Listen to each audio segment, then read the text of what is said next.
Thank you, sir. This is the 13th, is it 13th? It is. 13th of January, select board meeting. Starting at 6 o'clock, 5 o'clock, a special meeting because we're starting early to try to get the budget resolved tonight, and a few other items as well. We have all members here except for Frances Rose, who is supposed to be here. She'll be here soon. And any changes to the agenda that anyone can think of?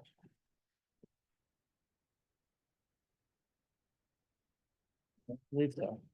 I don't think so. I don't think so either. They're there. And there they are. Hi, Sal.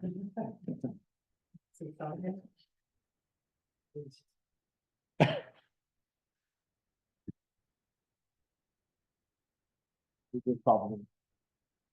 Yeah, you're fine. If you have any playthings? Yes. Do you have any changes to the agenda? I do not. Thank Okay. you. Any Yes. announcements that anyone would like to make? Public comment. Boy, we're just rolling right through here. I think we have a hand. right? Oh, I'm sorry. Hand up. Hi, sorry, I couldn't locate the, sorry, that's my pup. It's more of a question, versus public comment. So I think we're all agree that there's, a large constituent of the Plainfield community that is concerned with the Plainfield expansion project. The vote for whether or not that is gonna go through, whether or not we're gonna commit to, borrowing the money is in 2 months. That's a relatively short period of time. I'm relatively new to this topic myself, and I'm wondering if the board would consider appointing some type of community liaison committee to further inform the community of aspects of this project. I think there's a lot of unanswered questions, and I'm seeing a lot of themes crop up in front porch forum, and some other social media sites. And I just think that could be helpful if folks are expected to vote to be a little bit more informed and have more concrete information. Carl, before you answer, can you just have her state her name? Yeah, would you say your name, please? Sorry, my name's Tracy Hobbs Johnson. Thank you.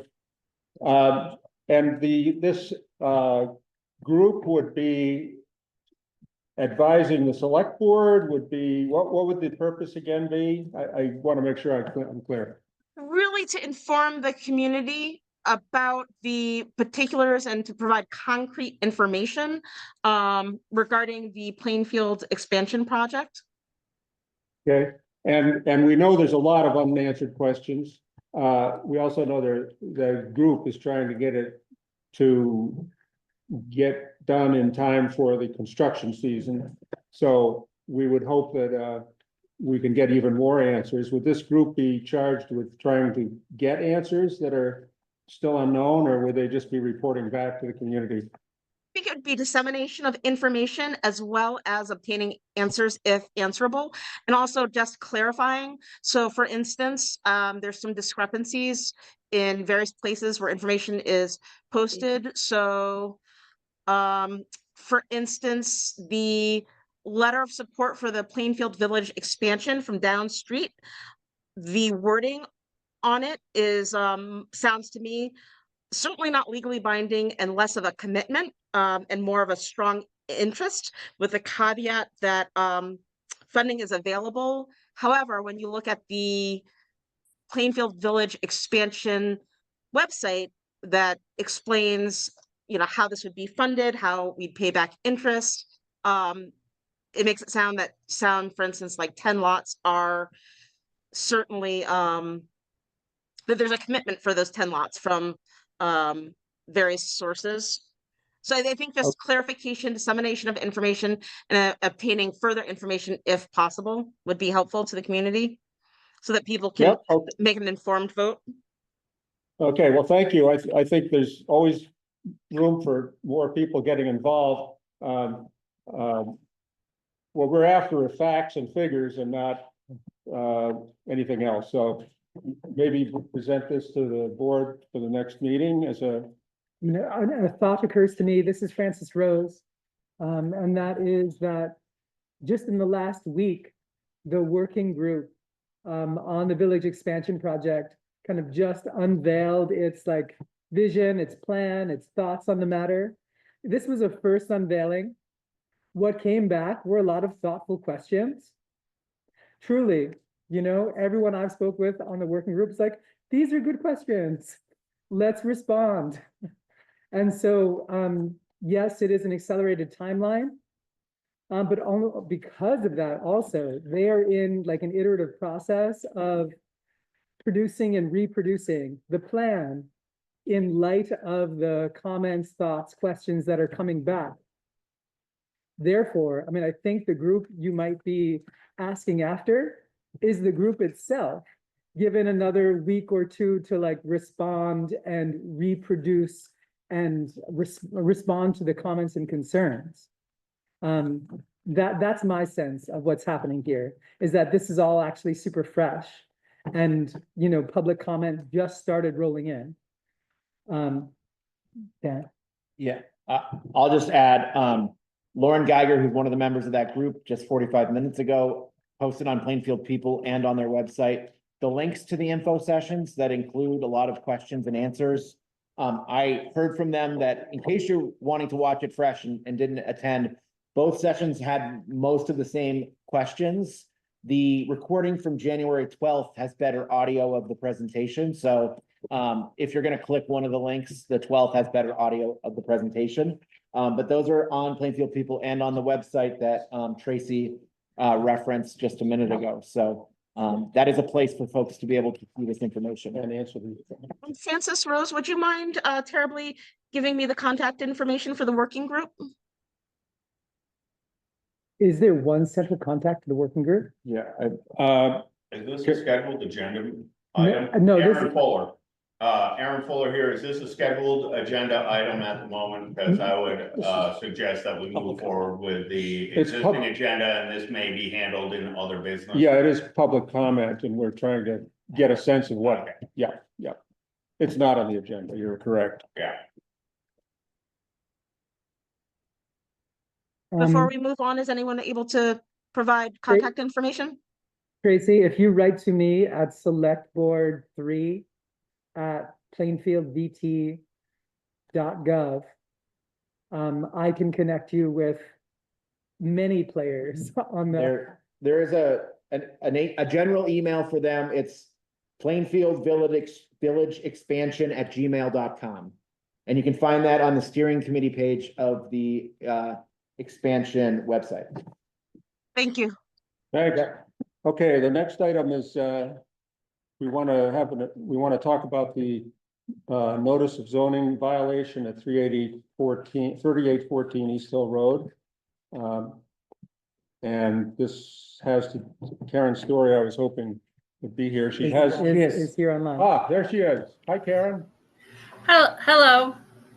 You sent out a fairly extensive list of actions that you've taken and just want to, if there's anything you want to add to that? regarding this? So I did ask the select board. I sent a letter to the select board on December 6th to discuss this. And I did send to Carl kind of a timeline. And I don't know if you want me to read that out loud, or do you have a copy of that right now? I think the sense is we'd like you to just read it so we get an idea of what you did for the record. Okay. On April 12th, 2023, a site visit for a light violation, I determined it was not one. In January 18th, 2024, I did another site visit for a light violation and determined, yes, there was a violation. January 24th, 2024, I issued a letter of violation And in March, the light was adjusted. It seemed to be back on, it seemed to come back in May. And June 11th, I did a site visit. I determined that, we needed to have the light adjusted again. On June 14th, I emailed property owners about the light conversation, had a light conversation about adjusting light as it had been done in March. August 7th, I did a site visit to see if it had been adjusted. August 11th, 2024, I emailed, had a conversation with the property owners, and he stated that he was rewiring and the light was to be moved and switched to a different style. August 28th, 2024, site visit determined it had not been adjusted and was a violation. September 1st, 2024, I informed the property owner via email that I would be issuing another violation. And September 3rd, 2024, I issued a violation via email. Thank you. And can you tell us that this is a zoning regulation violation, or at least a claim for violation? So the zoning regulation, do you have that with you? Okay, the violation exists in regards to section 3.8 outdoor lighting, which states, number 1, outdoor lighting shall be limited to minimum levels necessary to ensure safety and security of the person and property. Number 2, outdoor light sources shall emit white, colored balanced light, shall be shielded, and shall not illuminate public roads or adjacent properties. The violation exists for number 2. The light is not shielded and it illuminates more than their properties. Depending on the snow, it's, sometimes it's all the way across the road and sometimes it's just the road. Okay, thank you. So it's a clear, in your mind, it's a violation, and that's why we're here in the select board, because you haven't seemed to have been able to get it resolved. Yes, and then in the past violation, it's gone to the select board, and the select board has determined what their next course of action would be. Okay. Well, we can issue a letter and Well, I think we might have folks that are part of the issue that are here in case they want to speak. We want them to. oh, if anyone's here who wants to speak on it, oh, Yeah, hi, I'm Haley. I okay. live across the street and I did send you all some information, so I Yeah. just want to make sure that was received. We got it, yep, thank you. Yeah. And So from my perspective, the way that it typically works, as the way that it says in the zoning violation letter, is that, there's a 7-day period for them to correct the violation, and then after that, it's supposed to be a violation for every day. And I'm not trying to be like draconian about it, but it just seems like we're not getting to a resolution, so I'm open to what you think would be the best next step. But it has been 100, whatever, I think it's been 120 days mhm, since that. and a lot of visits from our zoning administrator Yeah, to, so I'm not sure, yeah, and so I feel like it's very straightforward. Some of the images that I showed illustrate that they can still achieve the minimum security necessary without shining on the road and on my property, mhm. so. One of the, oh, did you want to say something? No, Sorry. I've been to, Stage name. Oh, your name, Aaron Fuller. I've been to Kelly's property, which is directly across the Right. street from this, and have visually observed. So I actually, before I knew anything about this, I commented on it because it's darn near Boyd. yeah, well, I've driven by it too. It's a safety concern headed down the stairs from her house in particular, because you can't, you can't see it. It's a bright light. That's it. Okay, yep, no, I've observed it too, driving by, so the question is, what's happened when you've tried to deal with this? I mean, you've talked to them and they don't seem to be responsive. No, yeah, I guess Karen had talked to them more, I think, so I don't know Yeah. I talked to them initially and they were open to maybe addressing it. It's just been very difficult to get a clear response, so. Well, it's clear it's illuminating the road because we go by it. What was, yeah, I just wanted to note, I think all select board members on January 12th received a letter from the gentleman who owns the property. yes. Said he could not, was not informed until Friday that this hearing was happening, and so could not make it. Very long email with lots of different details in it, but, just as an FYI, he did January 12th. He did say that they've lowered the light several different times in different ways. He also said that there's culverts on the side of the driveway, and so someone has actually fallen in the culvert and that the light is needed for safety, so he's making a minimum security or minimum safety claim. It's a long email. I'm not gonna read all of it, but I did want to just note that he does lay out his side of the case Yep. pretty, in a pretty detailed manner in that email. Just so I'm clear, and I know the property, the lights you're talking about are the two floodlights that are out kind of central in the house. Right. They're not really illuminating the culverts that I can see. They're really just, Yeah, if they were What he looking at colors, they'd be pointing at the ground and I would understand. yeah. I noted, that in that email of January 12th, that was sent to Karen as well. And, so I assume you got that and read that, and was wondering if you had any additional comment, if that changes your opinion as to whether the select board needs to act or not.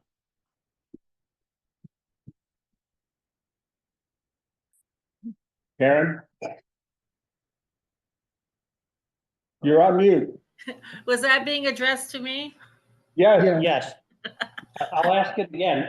You were copied on that letter on January 12th, so, have you read it? And, I assume that, it does not change your opinion that the select board needs to act?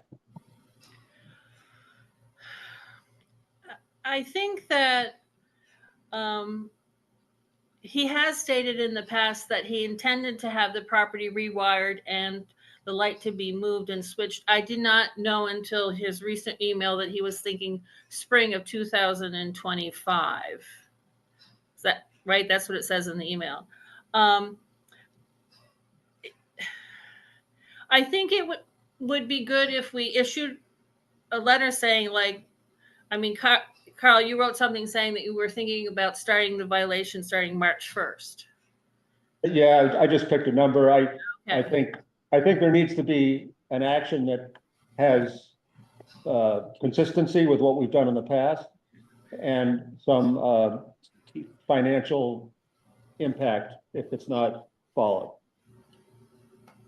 And March 1st is just a random number and I'm sorry, but March March 1st would be the starting date, is that what you're saying? 2024? yeah, like in a month or two, a month and a half. So No, that no, would that's be- 2025. Yeah. You're saying in the 25. future. I'm confused about what you're proposing. I'm proposing, I write a letter and I can have it reviewed by all of you, but that they need to get this corrected before March 1st, 2025. Or they're gonna be fined daily until it's done. Including back, behind, or just? No, just starting then. I mean, they're, yeah, That just gives them 2 more months to shine lights at me with no penalty. I'm just not totally clear about that, but I also just wanted to say they don't need to rewire anything. They just need to point them at the ground. they could unscrew the bulbs. Yeah, that would be great too. Um, Or they could have them on a motion sensor. Nobody's living there. They're just shining in at my house. That's Yeah. what's happening. We can talk about the date. But I think what the intent of is fix it quickly, or you will start racking up daily fines. Right, That is your, right. And we can rack up to $200 a day. what is the? I know that we've done, we've had other zoning issues here and for more serious things than we use the $200 a day. Is there any, Karen, precedent for amounts per day of daily fines for different kinds of offenses? So The only violation that's currently being pursued through fines is 79 Bean Road. And that is in the court system, and there's a couple of court dates for that. So we don't really have any, that's only just recently. Up until this point in time, I haven't had, the select board and the town hasn't gone so far as to hire a lawyer to resolve a violation. Okay, yep, So I'm not sure of any precedents that are in place. However, I'm a firm believer in the letter of the law. There are zoning regulations in place that give authority to certain governmental bodies of the town, and the letter of the law should be followed, in my opinion, unless a court deems otherwise, and that's really where the philosophy of you know,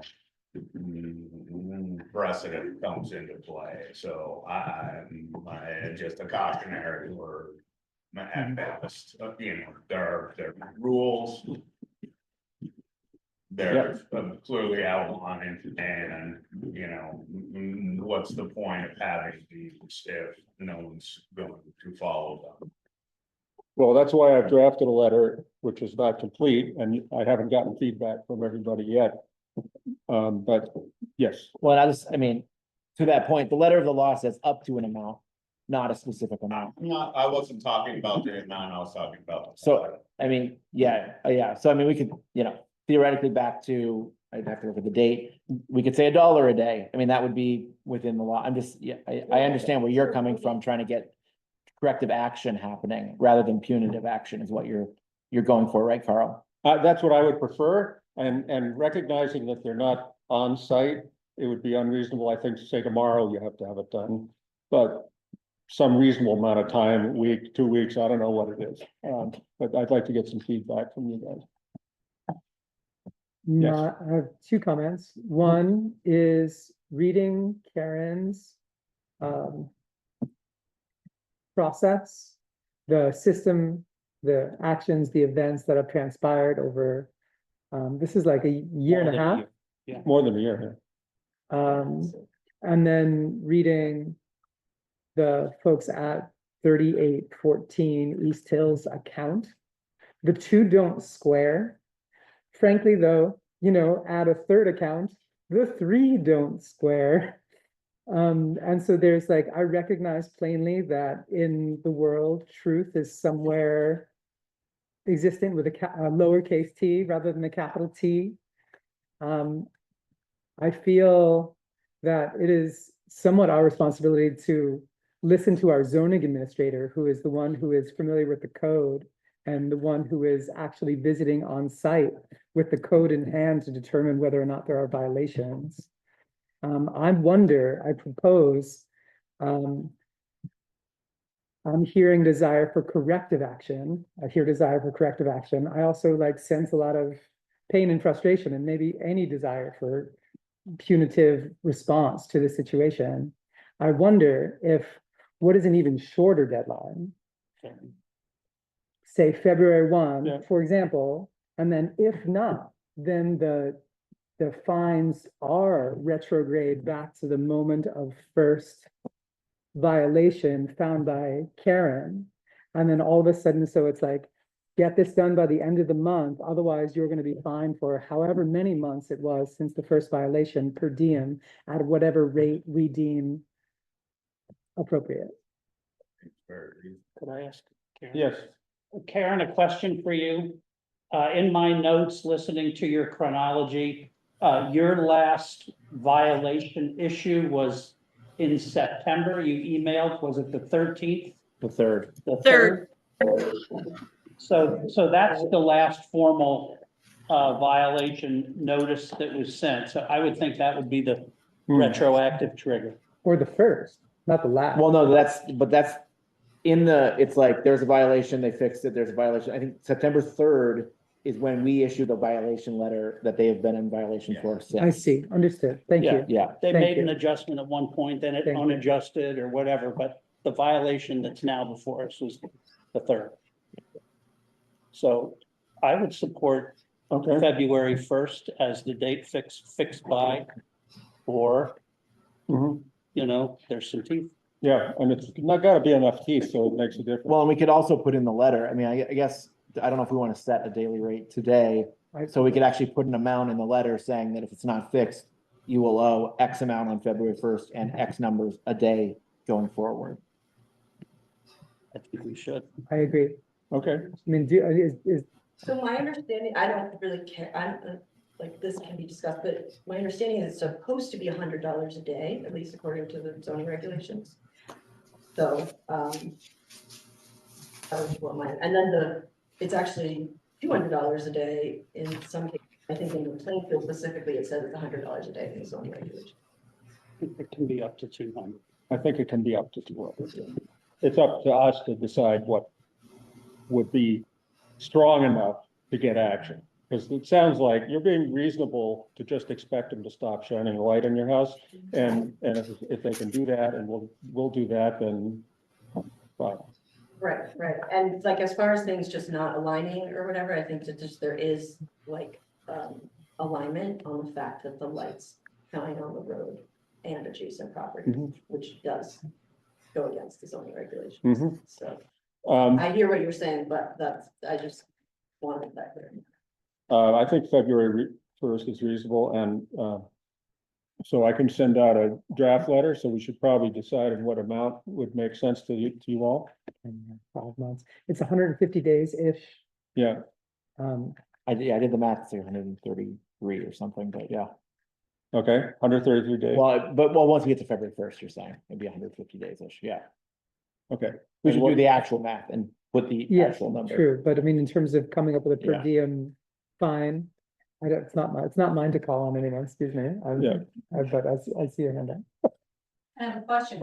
All Yeah. right, so if they don't do anything, Who's we're gonna speaking? do after. Yeah, who February speaks? 1st. Would you say your name, Kim? Kim Nolan, East Hill, or I'm sorry, Bean Road. Yeah, what happens if not, they don't do Yeah. anything? I'd like to know, Yeah, because as we, we have our own situation. we do have our own situation. We're gonna start with this and assume, based on the letter from the person who has the lights, it sounds like they would do something. We'll see. Which one is that? No, it's not Beam, I mean, East Hill, Is it just past, Spruce. now, is it It's the barn. the barn? Okay, that's what I thought. Yeah, Okay. yeah. So amount, do we wanna decide now? Do I wanna, Start bidding at 50 a day. suggestion for 50? Yeah. Being retroactive would be So what a did you say? big number. 150 days. So 150 days. that would be a $750 fine. $7,500 fine. You're missing a decimal place, $7,500 fine. Decimal. Decimal. Okay, I'm gonna draft a letter and send it to the Well, board. and I then- guess, I mean, that was just me like proposing a thing. I was like fully expecting there to be an up or down. Or it could just be agreed upon. Is there consensus on that rate of fine?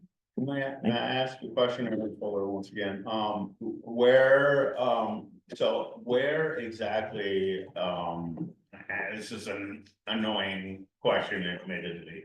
But where in the regulations does it give leeway? In assessment of that fine, just out of pure knowledge standpoint? It says up to, Is that what it says? Yeah. Okay, perfect, Yeah. thank you very Yep. much, yep. that's very clear, yeah, thank you. Do we wanna have a motion and on this, to do it, to send a letter? Do we wanna, how do we wanna handle I think motion to send a letter is appropriate, yes. it? And I will send it to all of you first. Clarity on amount of fine per day is needed before that motion is offered, I believe. And I just wanted to make sure I understand, the letter's asking them to make it so that the light doesn't shine on the road. Correct. That is correct. To become in compliance with the Plainfield zoning. Yeah, we have another question. If you have any concerns. Name, please. Michael Warren, on Two Road. If you have any concerns about that 7,500 and retroactive fees being too high, could you just set the retroactive fees lower than the ongoing fee? I see what you're saying. I, The 150 days would have a Yeah. smaller number. so I just, I'm just trying to be mindful of precedent and what we're gonna have other zoning issues, and so I just wanna make sure that like, Yeah. we're setting up fines that get people to act, but also realizing that if this same fine went to someone who didn't have a lot of means, a $50 a day fine could be more than they make working in a day. Yeah. And so it becomes potentially onerous. And it obviously is easier for someone of means to pay big fines than someone without means. And so I'm a little hesitant to use a $50 a day fine. If our goal is corrective action, and also thinking about how we may have to, adjudicate some of these in the future. If we go retroactively, then a smaller number would still be enough money to get somebody's attention, right? Yeah, I mean, I think if somebody gets a multiple $1,000 fine, I mean, it's gonna catch their attention, whether it's 7,500 or whether it's 3,750 or whatever the number is. I'm just trying to think of like, Yeah. thinking about the next time there's someone who comes, there's Mhm. a violation. I just want to make sure that we're being fair, and since we haven't, as a select board, really dealt with this except for one extreme case that's been in litigation for a long time, I just want to make sure that we're doing the right thing in this first one. This makes sense to me, what Dan is saying. Mhm. You guys are doing a great job, Aaron Fuller. You guys are doing a great job, and I'm really impressed with your thoroughness and consideration of this. Number one, just like to compliment you on that. I will, like, the only thing that sticks out in my mind is excuse me. Mr. Dan pointed out, setting a precedent. Because at what point in time does somebody say that this violation in a zoning regulation is more important than this zoning? It's admittedly a slippery slope, and by taking, essentially, it could result in lowering the leverage that is afforded the town to correct such actions moving forward. And I don't need to comment on that. I just wanted to point it out. Thank you. I would say that the draft letter I had was to start at the date that I gave at $100 a day. So that they get a little window here, and if it's February 1st, they get a couple weeks or a week and a half, and then, Yeah, I guess that's just another precedent thing, because the violation was listed on September 3rd. Karen wanted to get this in front of us on December 6th. oh. It is now January 12th, 13th. Yeah, Our slow action, because of the reality is like, I feel more comfortable with a smaller amount back to an actual violation date than us creating a date. okay. That's the way I feel about it anyway.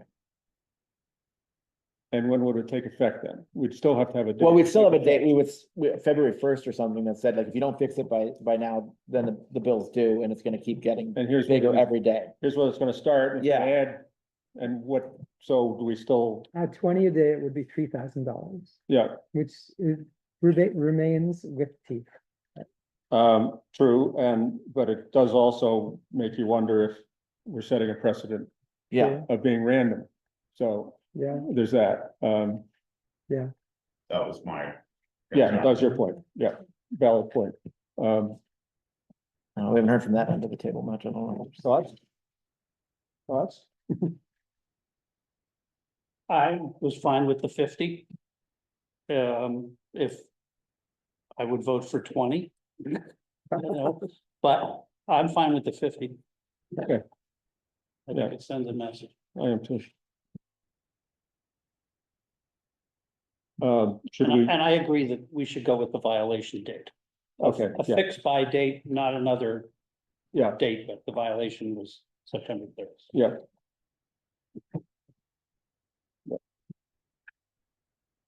because we've been in crisis mode with floods and budgets and all that, we've kind of delayed it, but we're giving a week and a half or so to time to get it corrected. Recognizing the traveling. I will, Just one other thing on that, I just wanted to Yeah. say, you're right, they are maybe not here, but they have contractors, there's people coming okay, to that property quite often. Okay. Just want to get that. so it should be able to get dealt with. Yeah. Yeah, okay. You want to have a motion to write the letter? I can write the letter. And then send it around to everybody. I think we still don't have a fixed number. Are we at 50? Are we at We're at 20? Are we at We're- splitting the difference? I think we're at 50. 50. All right, thank you. So Okay, I will, and let me know if this motion needs to be tweaked. Motion to send a letter to the owner of, what was the address? 3814 East East Hill Road. With a, for the light violation with a fixed by date of February 1st. With a violation amount of $50 a day from September 3rd, 2024, if not fixed and ongoing until fixed. Sent by Select Board Chair Carl Bissix. I'll send that to everyone and Well, we got a second. And will I have- motion. Second. I'll have authorization to sign it. Did you Yeah. have that? Okay. Yeah, well, sent and signed by, yeah. Any other discussion? Patty second. Second? All those in favor, say aye. Aye. Aye. Aye. Thank you. Okay, Great job. I will get the letter to you folks tomorrow and you can respond if you will. And I'll send it out. Carl. Okay, we're on finalize the budget. No big thing here. Josh has given us in large print at my request, our budget, which I really appreciate. It's like every line item's its own page. I know, but at least we can see it in this light. We've gone through many of these individually. And I don't know if we should just ask Josh questions or ask you, Josh, to give us a kind of an overview or anything to tell us.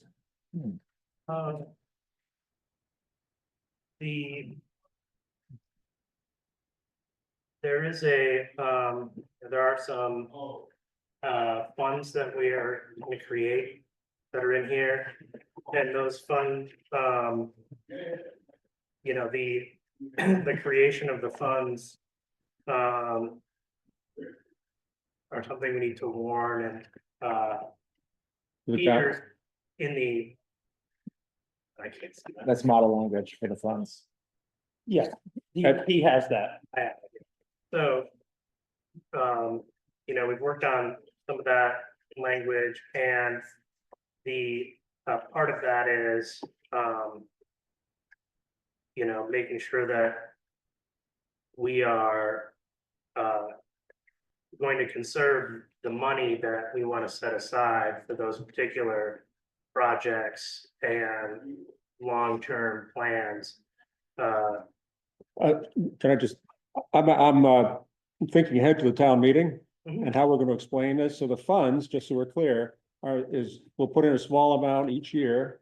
And that fund will build and be used as needed.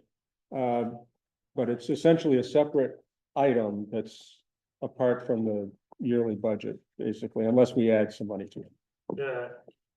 It would be part of our budget process that we would pay into. Right.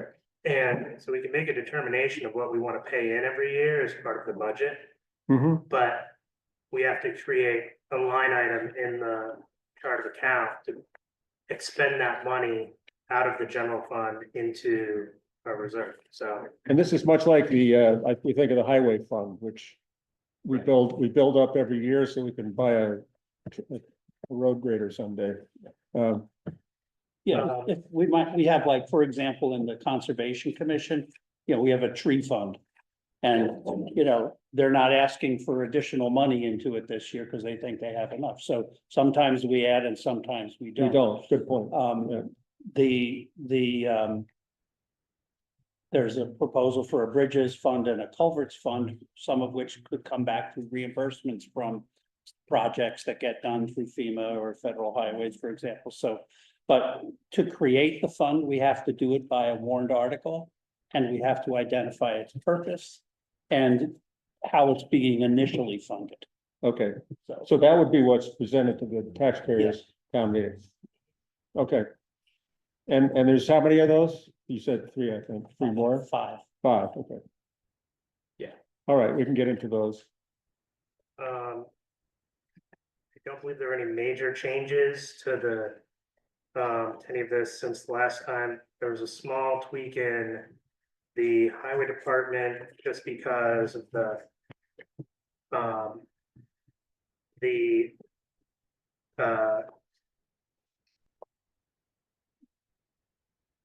should have made the edit, but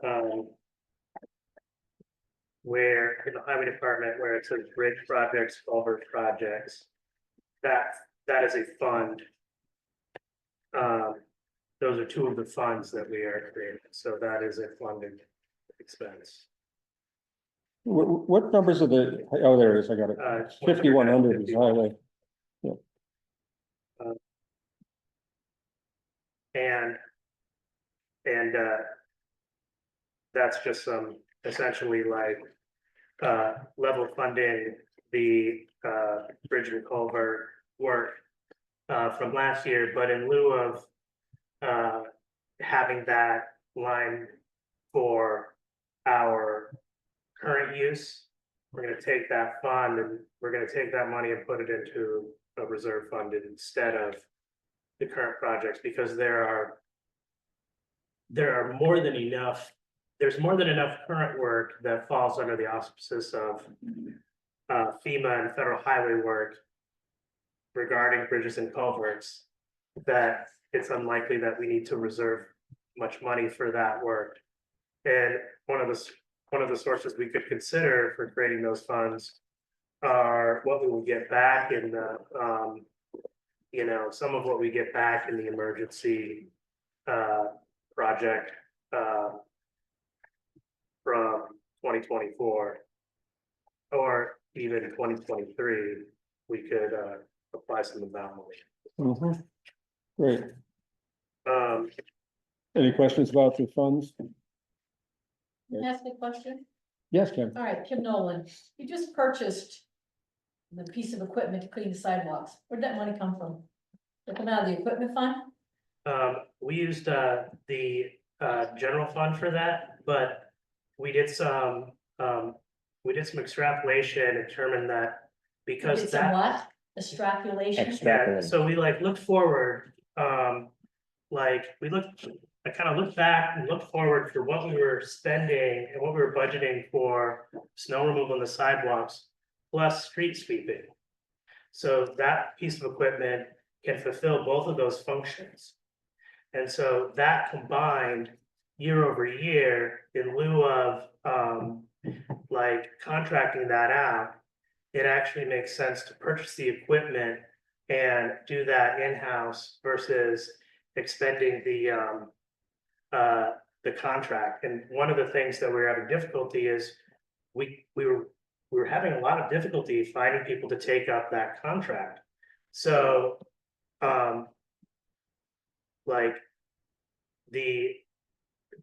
discussing it with the road foreman and myself, we decided that we could actually, in the long run, save money right now. And we So how much have did you pay for that piece of equipment? it's 38,800. So you're figuring what, about 7 years it'll be paid for? Because it was like $2,500 for the snow removal. And then maybe what, $2,000 for the sweeping, plus the 3 hired men. Supposed to be sweeping too. So there's roughly $4,500 a year spent on those two things, and you've now turned around and bought a piece of equipment that probably at the end of the season will sit outside with no maintenance, no nothing, and just rot. Well, it has utility for street sweeping. I as know well. what it has, I've seen the thing. And So what did you do with the John Deere lawnmower? Did that get traded in? that will get sold at some point. At Yes. some point, yeah. The Just like the one time supposed to be sold at one point? the other function that can perform is mowing. And Yeah, but nobody's ever wanted to mow the rec field. You've never been able to get a town employee to use the lawnmower to mow the rec field. You have to hire somebody to do it. right, like, we will hire somebody in the town. The town is gonna be faced with a huge amount of green space that we're gonna be responsible for maintaining. So getting out ahead of that while What Yeah. green space are you talking about? so all of the homes that are getting bought out are going to be land that the town has to maintain. Like the one on the main stretch over here, Well, just past. The ones on Brook Road. And all the ones in the village as well. That's all gonna be green space. So you're thinking a town employee is gonna run that piece of machinery every week to mow those lawns? Like and then the other part of it is that the water and wastewater department have mowing needs as well. So the water and wastewater department having access to that equipment is going to save money on that side also.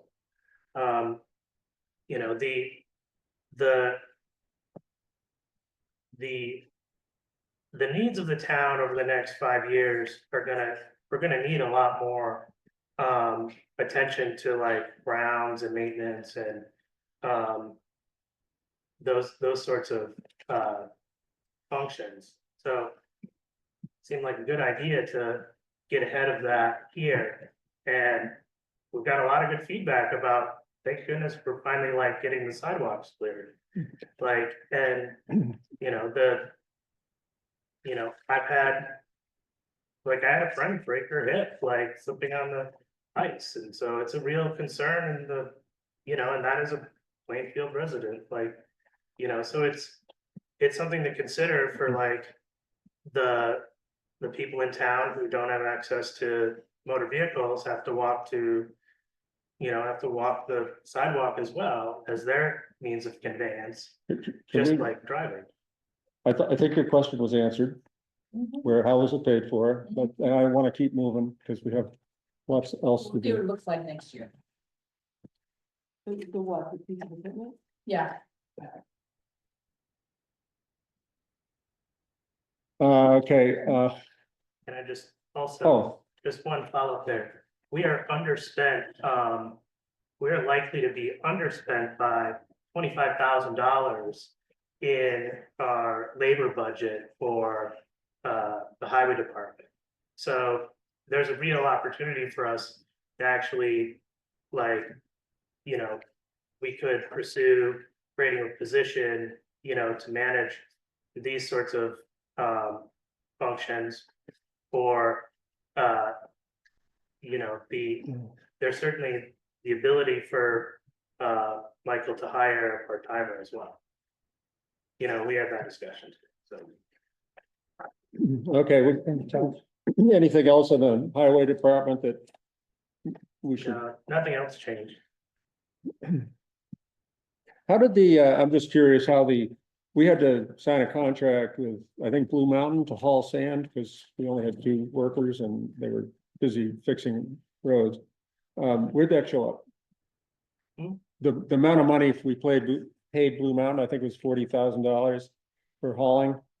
Is that in there? That wouldn't be in this budget. I'm sorry. The future budget. Sorry, yeah. They got paid and we got sand. Yeah, we got sand. I know we got sand. Yeah, okay. That will show up next year if we were to do it again. And what's the next item that you would like to point out, if any? I don't think that there were any other edits.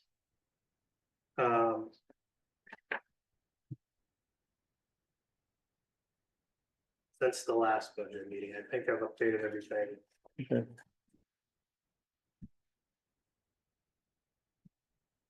Josh, while we're in the highway budget, I feel a lot of flat, like tires, chains, catch basins, a lot of flat stuff.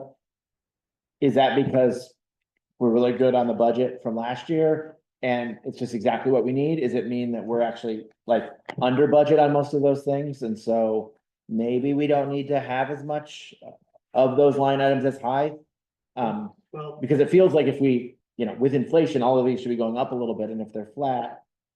Michael and I went back, like 4 years on actual expenditure on like all of his budget lines. And so if you see anything that is flat, it's like it's going to be likely that that was an appropriate amount to carry forward. Okay. And so any places, I see this in salt, it goes from 22,000 to 18,000. Any places where it looks like we have over budgeted in the past, you've also fixed those. Mhm.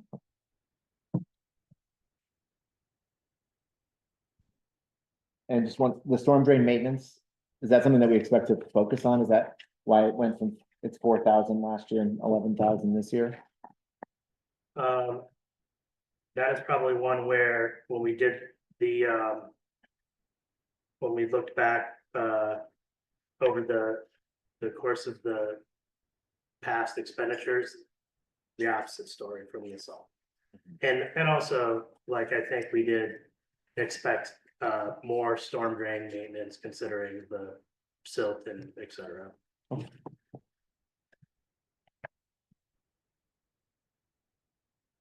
Since we're on highway. Can you address chains?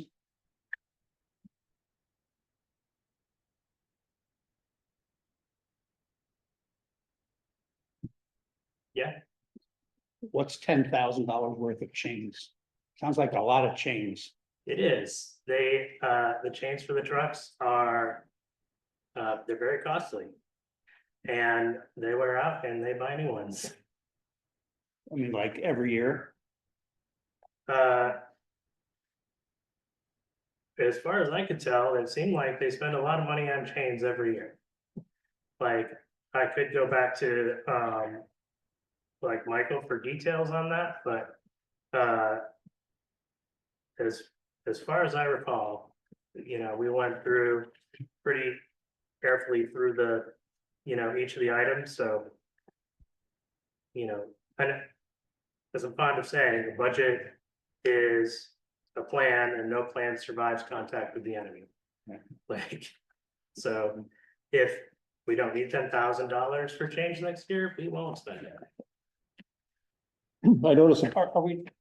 sorry, Are we waiting for Josh to finish a presentation or? no, not necessarily. Okay. We should ask him I questions. think we've gone through all the sections, right? So now it's just kind of Yeah, like over the course of the last month and a half, we've gone through all the sections. of the Right. budget. Right, and heard the presentations and the requests, okay, but I just wondering, so we have here a summary.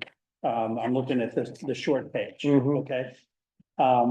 Of what the suggested number is and what the amount approved, and that was the number in the town warning that got adjusted and then, to be raised by taxes. and that is Okay? the number we played That's- around with last year. Yeah, that's the 1,383,000 change. There's a difference in there. So, but your 2026 suggested number is both. When we warn the article, it says, here's the amount of spending authorization, Mhm. of which X amount is to be raised by taxes and Y amount is from other non-tax revenue. So is this the gross, the combination, 1.6?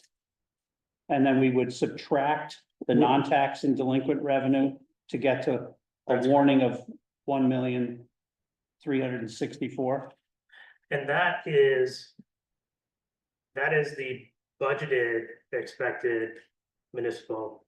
But you have to keep in mind that we have revenue that will get carried forward to reduce the municipal tax. Yes, At the end of the year, I'm expecting like our underspend in labor, for example,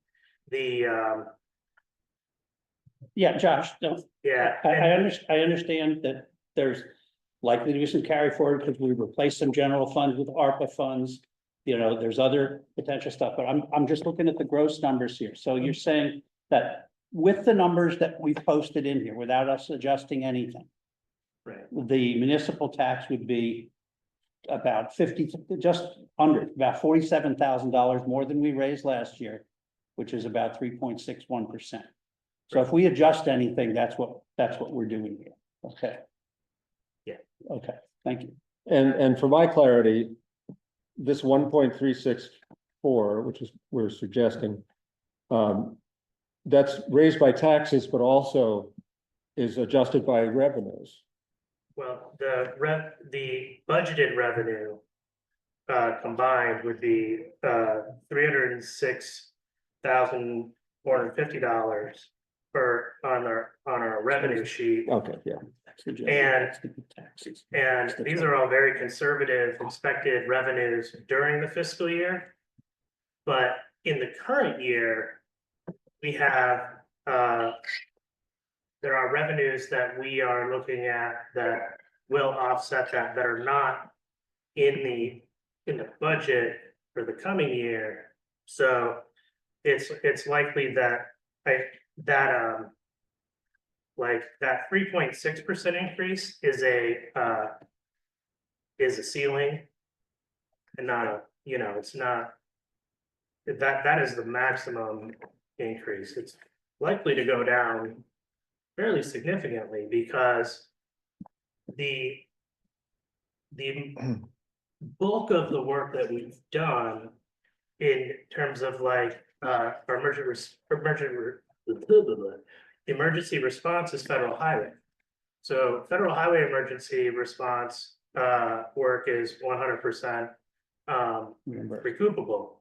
Mhm. And so I would say it's probably just over, it's a little bit over half of what we're gonna get from the 2024 flood. The rest is gonna be FEMA, which has a small match. So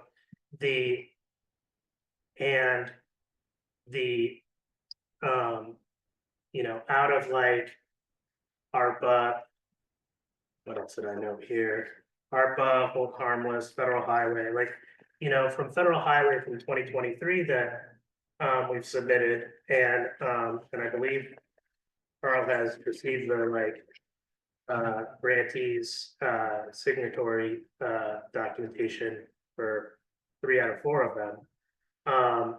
Will be, that is like revenue that we can offset that. Offset what? Offset the 1.3 million Okay, number. So that that difference is gonna continue to come down, and I would, and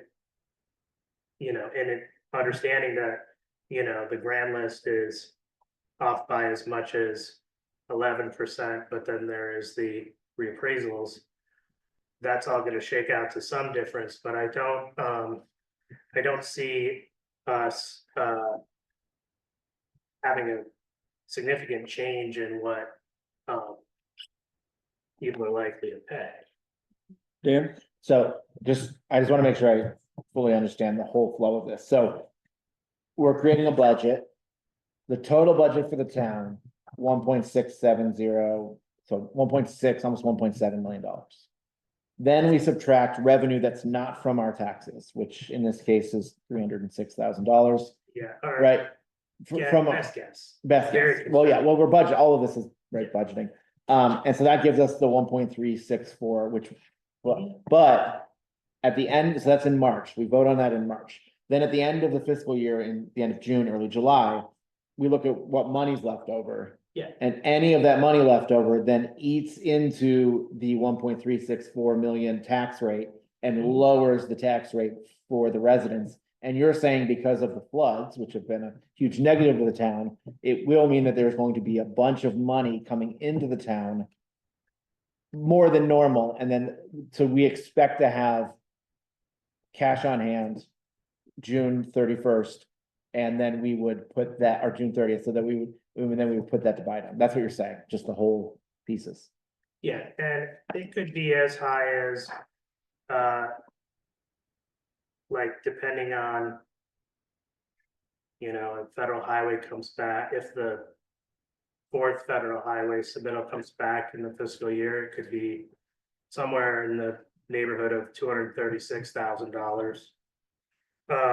You're saying that the documents that I'm about to sign authorizing them to send us a check is gonna be Yes, in that, please sign that. is gonna be in the range of that. And if It's it not comes in, That isn't how big that is, but that combined with all of the other things that have okay, come down, you know, and like the, you know, the ARPA funds that were released, the, you know, and then, there's something, anyway, it's not an insignificant amount. okay, my but- question's the timing, Yeah. not so much the numbers, I know the numbers are all of. But the timing, if they were to send that check in May. Then that's gonna lower this 1.364 even more, right? Right. Yeah, So, okay, yeah. so we have not counted on these funds at all at this moment. For this. well, Or have that's, we? you know, that's where the bond bank comes in, because like we release the ARPA funds, Yeah, right? And so releasing those ARPA funds, because the bond bank wasn't a sure thing at that point, but it may not be necessary to utilize all the ARPA funds. So the, you know, those are currently in the general fund. And, you know, and so we can use that to offset the taxes of the municipality, like, not directly, but, you know, the ARPA funds were released in, to cover the, to be a bulwark against running out of money for payroll. it was all mostly assigned to payroll, as I remember, it was, Yeah. that was its designation, yeah. And so We took it away from the bridge, yeah. it's not necessary, it's not, that's not a going concern. Yeah, yeah. Yes, The other way to kind of look at this, I think, is if we had no floods, if there was no ARPA, no FEMA, no federal highways, this would be the budget. that's a Okay? good way to look at it, yeah. Hey, Right? can you say that And- again, Peter, please? If we didn't have floods and all these other things going on here, the suggestion is that we spend 1.67 million, of which this amount would be raised by non-tax revenue, and the municipal tax would be 1.364, period. Okay? Yeah. Then you get into what happens on June 30th. What happens when Goddard comes on the tax rolls? What happens when FEMA and federal highways come in, and the timing of those things, okay? Those externally affected, so I think our responsibility is to say, do we think this is the appropriate budget? That's what we're. And then let the public know there are factors that can help out here beyond this, but do we think this is the right amount to recommend to spend? I think that's our That's what big we're trying to do tonight. Yeah, That's right. and if you look at your revenue sheet, like the revenues are as of November 15th. And you know, the total revenues, including like the non-tax income total, which includes the all of the various revenue lines here, like it was already in excess of what my total like delinquent penalty and interest plus delinquent from previous years combined. So like I would expect like the non-tax revenue total of expected of like 286,000 is very conservative. Okay, Like and given the you know, given the attention to grants and other, like the energy that people have been putting in working with the grants administrator, I would be very happy to like stand by my conservative numbers, because, you know, grants are a thing where the more attention you pay to them, the more you can get back. They're out there. a question overall. what factor did you use for payroll increase, for July first? The, The purpose of my question here is our personnel policy asks us to put a set a COLA figure by the beginning of February. right, the COLA figure, like I counted for that and, you know, and accounted for like budgeted for the potential to give people pay increases.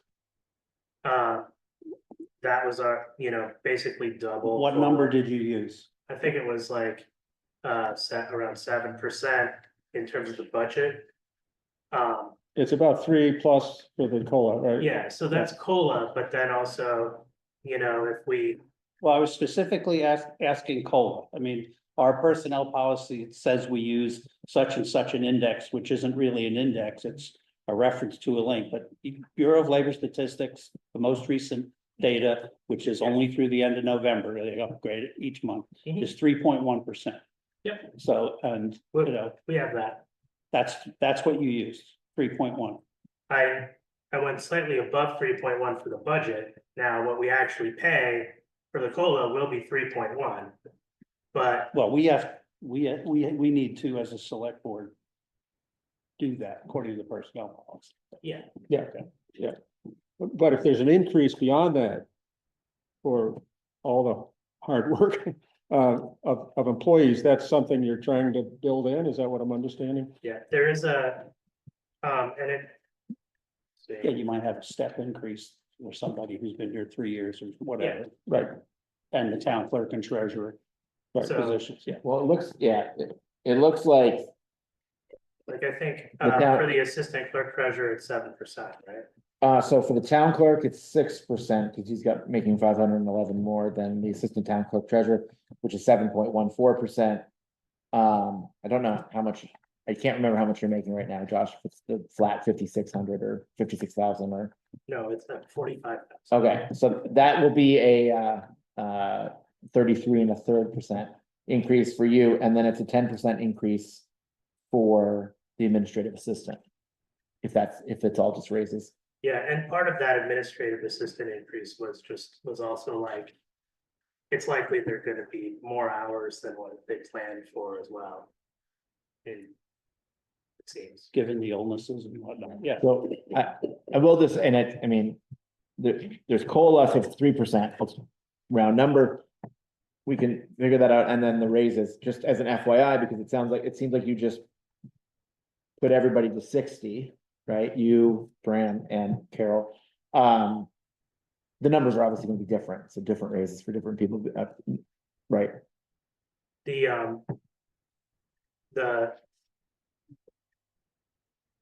The amount for Carol, it represents kind of the percentage that I was using as my model. Also, the current, like, I don't believe that currently, because you're gonna do the COLA increase, I don't believe that was budgeted in the previous year's budget. There were lots of things that were Yeah. not budgeted No. in the previous year's budget. In the personnel policy, does it say we figure it out in February? Does that mean we give it to them in February, or give it to No, them on July It 1st? happens on July 1st. But we're supposed to set it in February according to the personnel policy. So that's something we'll take up in February. Well, we can. Well, we have do to that. budget for it, No. right? I mean, we might, I don't know, do we have to set it? Does it mean, is that an official act set it, or just set it because we're making the budget, so. I can tell you what the personnel policy says.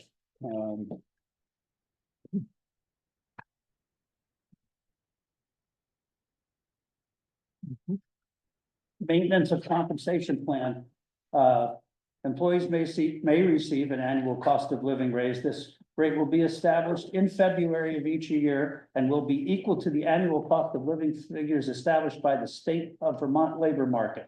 But it's a may, not a shall, right? So Yeah, it's not a we requirement. don't have to give Yeah, a yeah. COLA, Got it. but if we do, what they say is we should use this state of Vermont labor market, which isn't a thing. Yeah. So it seems like what we're Which is one doing, of the many little fixes I mean- you need in the personnel policy. so maybe rather than calling it a COLA, it sounds like what we're doing in this budget is just giving raises or adjusting. You didn't use COLA to decide these raises. We don't have to. You just, I kinda this, do it okay. way- So we're allowing for we're allowing for increases. Correct, Yeah. but, and again, our personnel policy doesn't say we have to use COLA. We can give raises based on other things. It's a may, not a shall. Yeah. Right, well, there are other things that are Yeah. not mays. Yeah. Employees shall receive a 3% step increase every 3 years. I don't think we have anyone up for that this year. I think we did give a 3-year step increase to, road foreman, I think a year or so ago. And another one, so, and Carol also got a separate Hmm. bump in there that was outside of this. I don't recall We can when do that. Sean's start date was. He hasn't been there 3 years. Yeah. Yeah. Um, 3 And so- years has gone by so fast. And so if we're doing, if we're just, I mean, I guess we're gonna have to hash out the personnel policy after we're done the budget, but if we're giving Yeah, it a needs- majority of these folks raises, I mean, 6%, 7%, 10% raises, does that start over their step increase raises? No, So somebody might get a 7% raise this year and then might get a 3% raise next year, and other people Yeah. might get the raise this year and not get the raise next year? But there's cost of living, Yeah, and then on top of that, there are step increases that are merit. so if it's your year for a step increase, you'll get both, if we give COLA to everybody. You'll get your step, Yeah, plus yeah. you'll get your COLA. no, I understand that. Just thinking about these raises, like, cause we're functionally putting raises into this budget.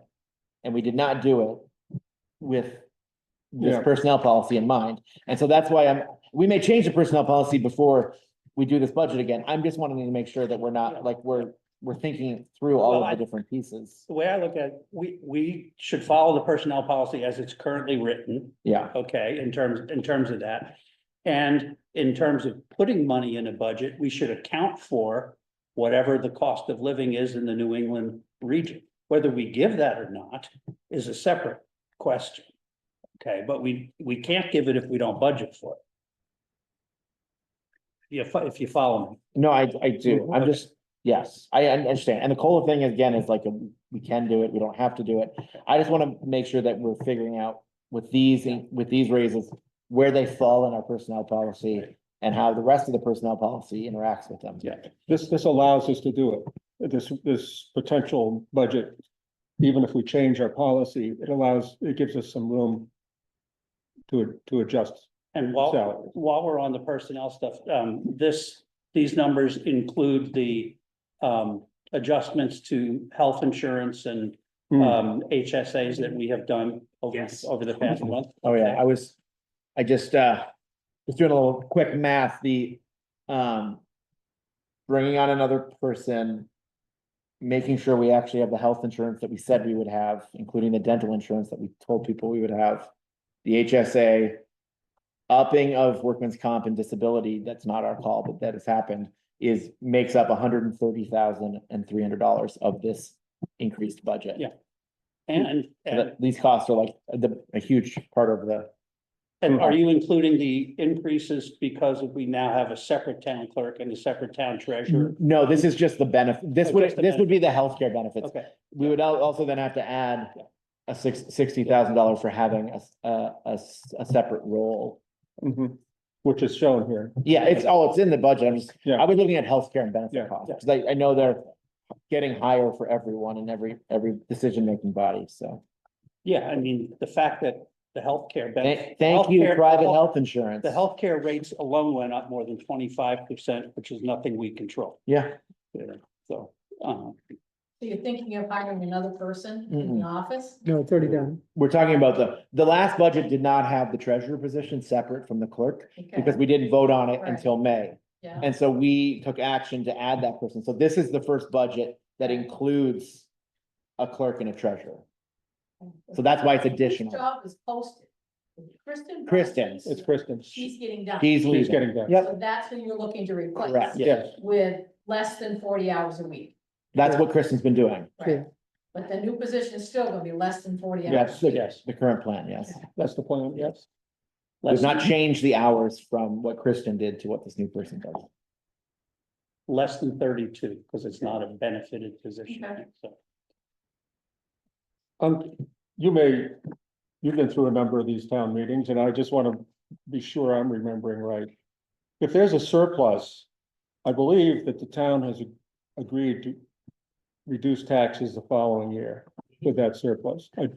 That's something you understand as our treasurer, okay, There is an article Mm. on the warning every year okay, that basically says, it's permissive. It gives us the authority to use any general fund surplus to, okay, Reduce- yes, I remember reduce that taxes. language now, yeah, so, okay, and it's in the draft articles Okay. for I the, think, for the coming meeting. Yeah. good, okay.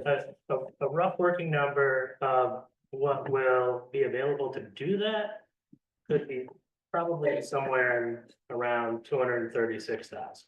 Well, we don't have to put a number to that. No, you No, no. don't, please do not. Yeah, I think the article, at least last year, But- said, shall the town of Plainfield authorize the select board to apply any surplus from the current fiscal year to reduce taxes in the next fiscal year? Yeah, So it's okay. pretty, That's the standard language. So like, when you compare that reduction compared to what was taxed in the current year. If we offset it by about that much from what we're warning, it would be a reduction of 14.3% in what is taxed, compared to last year. And the loss in the grand list is about 11%. Mhm. So, you know, Don't expect much, Yeah. But I think it's like, you know, there is a lot of money sloshing around right now, and there's advantages to that volume Hmm. movement. well, I'm thinking like, But overall, it should not represent a significant change to the tax. okay, I'm just thinking Hopefully. of the average citizen sitting in a room when we have our meeting and thinking, wow, my taxes went up last year a lot. And if we were able to show a surplus, we're not, but if we were lucky to get revenues in at a certain time that bumped up our cash position, let's say, we could reduce taxes in the following Yeah, year. and, you know, the auditor will have the, you know, the auditor's report, you know, and we'll be able to demonstrate with like the balance on hand and, you know, what is like occurred year to date, which will be more updated than the November figures, which have been rolling on it.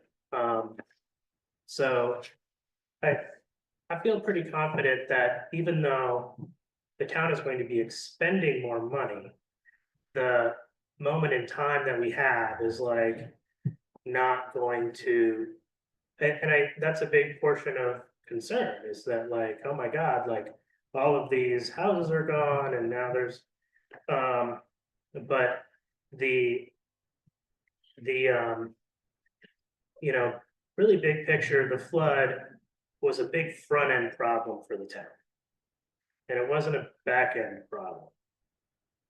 So much, at least for a while.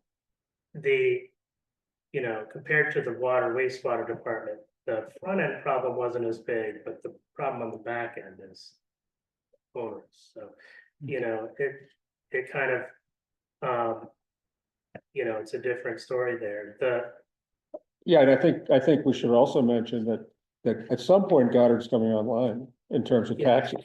It may not be next year, because they're not planning to do the final close until after April 1st, which means they're gonna stay in the situation they're in, but I think, I had a comment on that. yeah, Because I've heard, and I was just looking up to see if Will Colgan is still there. I don't know if that's Will or Sandy, but, or maybe both, out there and wherever they are.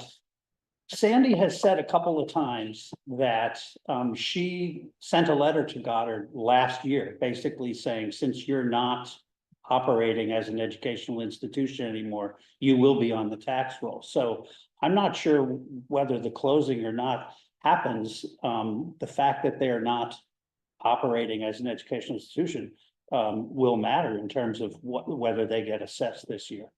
Yeah, I mean, weren't they more or less operating as an institution up to April? Bill Cogan just raised their hand. Oh, yes, please. Go ahead. They did not cease operations until after April 1st. It was June. And the law states that we have to do what was in place on April 1st. So on April 1st of 2024, they were still tax exempt. So they did not receive a tax bill last summer. Right, but for this coming, Would for you this coming year, state your name Sandy, for the record, please? Oh, I'm sorry, it's Sandy Ross and I'm one of the listers. Thank you, Sandy. but Sandy, on this April 1st, Correct? Goddard will get a bill.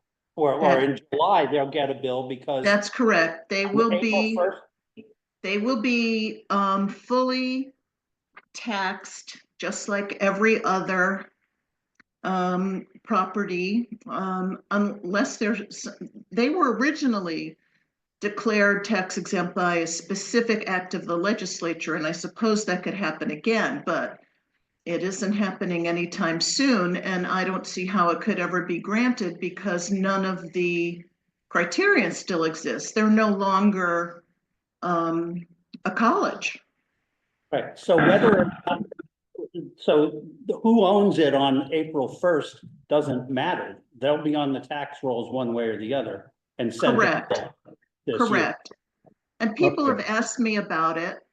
And of course, we're not going to know until we get some paperwork in terms of a transfer, who the owner is going to be. But it does not matter. And normally what happens, let's say they don't finish the paperwork and the official transfer date is after April 1st. Normally what will happen in a case like that is that at whatever closing, the two parties will work out whatever the tax liability is going to be. And they're going to get some information regarding that. There'll be change of appraisal notes sent out with the whole reappraisal, everybody else. I did send them a letter along with last year's, when we sent out tax bills last year, telling them that they are no longer going to be tax exempt. So they are not unaware of that. Okay, thank you. That's good to know, because I was under a mistaken impression. And so that means we're going to be missing you said 11% of our 11% Well, of the- grand list, but then this, well, I mean, we don't know how much of it, but it will. We don't really know for this coming year. That was an estimate that we came up with based on the amount that we tried to figure that we had lost because of the flood, the amount of value and what portion of the grand list, so that we could calculate a tax rate that would cover that loss and we wouldn't end up with an enormous budget deficit. It meant that the municipal taxes were higher because we still had to raise the same budget. But we knew we were going to be abating the taxes on approximately that much of value because that's what was destroyed in the flood. And we couldn't take the value off because all those buildings were standing on April 1st of last year. So we tried to figure out some way to account for that because that's a big hole in our budget, you know, in our tax collections. So I consulted with League of Cities and Towns and with the tax department. I tried to reach the Secretary of State. That was impossible. Anyway, that was the best we could come up with in terms of how to handle it and manage the flood loss and manage the budget at the same time. Can I ask a related question, Sandy? Do you know when reports are going to come out from the appraisals? And that includes Goddard, but all of our properties. Do we know when that's going to Yeah, happen? it won't be till the end of May or beginning of June. We're moving along very nicely. We're right on time. But that's the normal time that change of appraisals go out. Okay, And we're not gonna be done early. okay, It's a thank lot of you. work. Any other questions? Yeah. Not on that, but change. Yes, change subjects. Thank you, I Karen. want. Am I done? Just said thank you. Yes, thank you, Sandy. Thank you. Bye. Listening. There are a number of items that came up where we had discussion and I don't think resolved things. I'm looking at like the grants administrators stipend proposals and disaster relief fund and whatnot. I would, on the disaster reserve fund expense, Josh, you have a $10,000 figure in there. I just want to tell the rest of the select board, I did write to PACT, the Plainfield Area Community Trust, which we heard has, I think initially raised 70,000 and still has a balance of about $50,000 sitting in the capstone account. Did you confirm Yeah, and I asked Wow. them, That to, was the one I could remember. I asked PACT if they would consider it? giving us $10,000 to seed this fund, and they said they would Which take fund? that. The disaster reserve fund. Okay, So that means that because it was money given for the disaster. It's under public safety. Yep. yeah. Yeah, and so this, rather than asking the taxpayers to do it out of general fund, it would come out and it would still leave them $40,000 in the account to give out. And it is appropriate because the people that donated to Capstone were doing it because of the disaster. Yeah. And this is a disaster reserve Yeah. fund that will help us in the next disaster. Yeah, so they're considering that. I don't know what their process is. Are you asking for another 20 grand for bridges and culverts? Yeah. You can do that. Yeah. But I think that's, I mean, I just also, an honest, like if we do have those needs and they have been doing individual assistance and they've hit a lot of people, but also not as many as they thought they would need. Right. If we do have specific projects and things, we should ask. I mean, Yeah. this was people donating to the city, to the town of Plainfield. I mean, I helped set the fund up as the volunteer coordinator after the flood and connected PACT with the Capstone and did those pieces with Carl's wife and others. Mhm. So I think it's perfectly, if they have the funds, we can at least ask. I mean, if there are specific projects or specific things, they may say no, but they also, I would say this, and I told them when I asked that I would mention it publicly because it's very hard to find ACT on the town website. It's like 4 pages in and you really have to look for it. And so, if it was Facebook, I would bump it, as they say, and just, whatever, but one of the board members wrote back and said, who does the website? So I put them in touch with Bob Fancher, so you may see them, put a reminder out there that if there are people who are still looking for assistance, there's a place to go. FEMA has expired, we've gone past the deadline now, but there is local money that was donated that people should get access to, or we should find a use for it. So, anyway, that was one thing. Yeah. I did want to come back, in here, and I'm not sure where it is,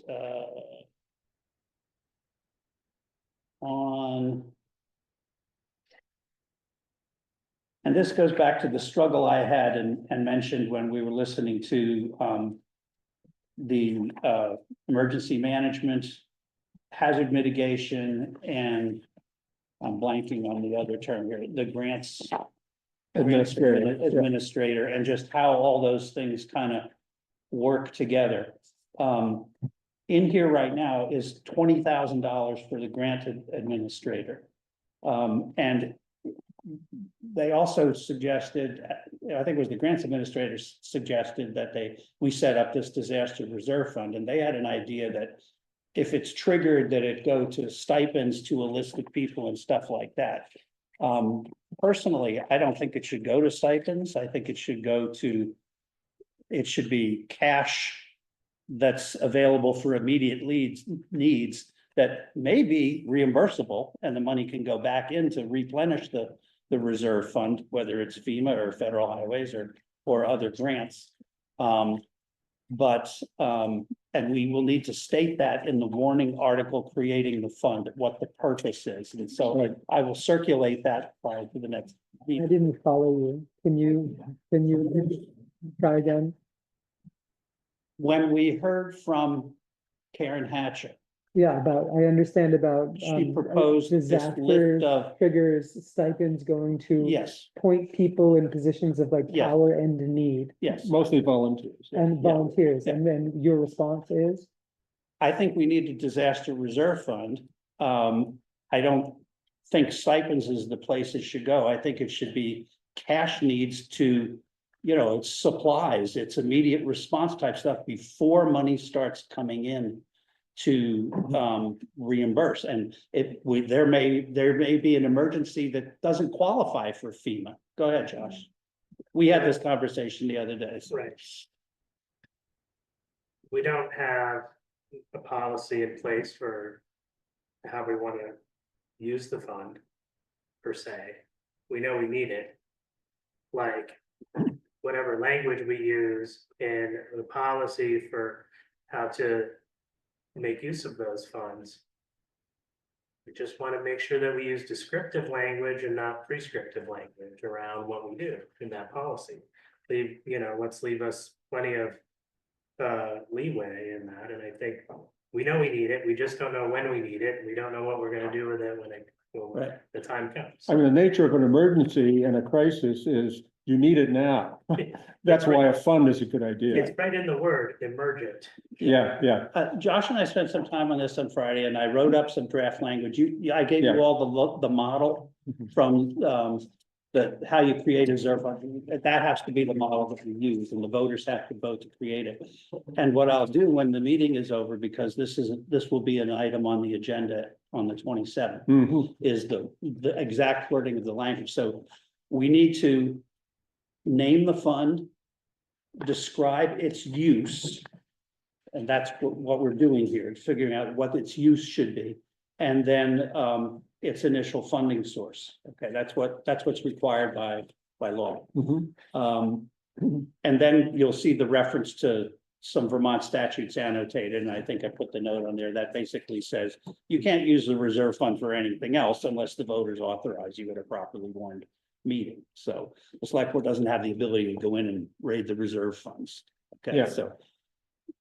Yeah, To me, Josh's point makes sense. I don't think it makes sense to like remove intentions around stipends in lieu of intentions around emergent needs funds.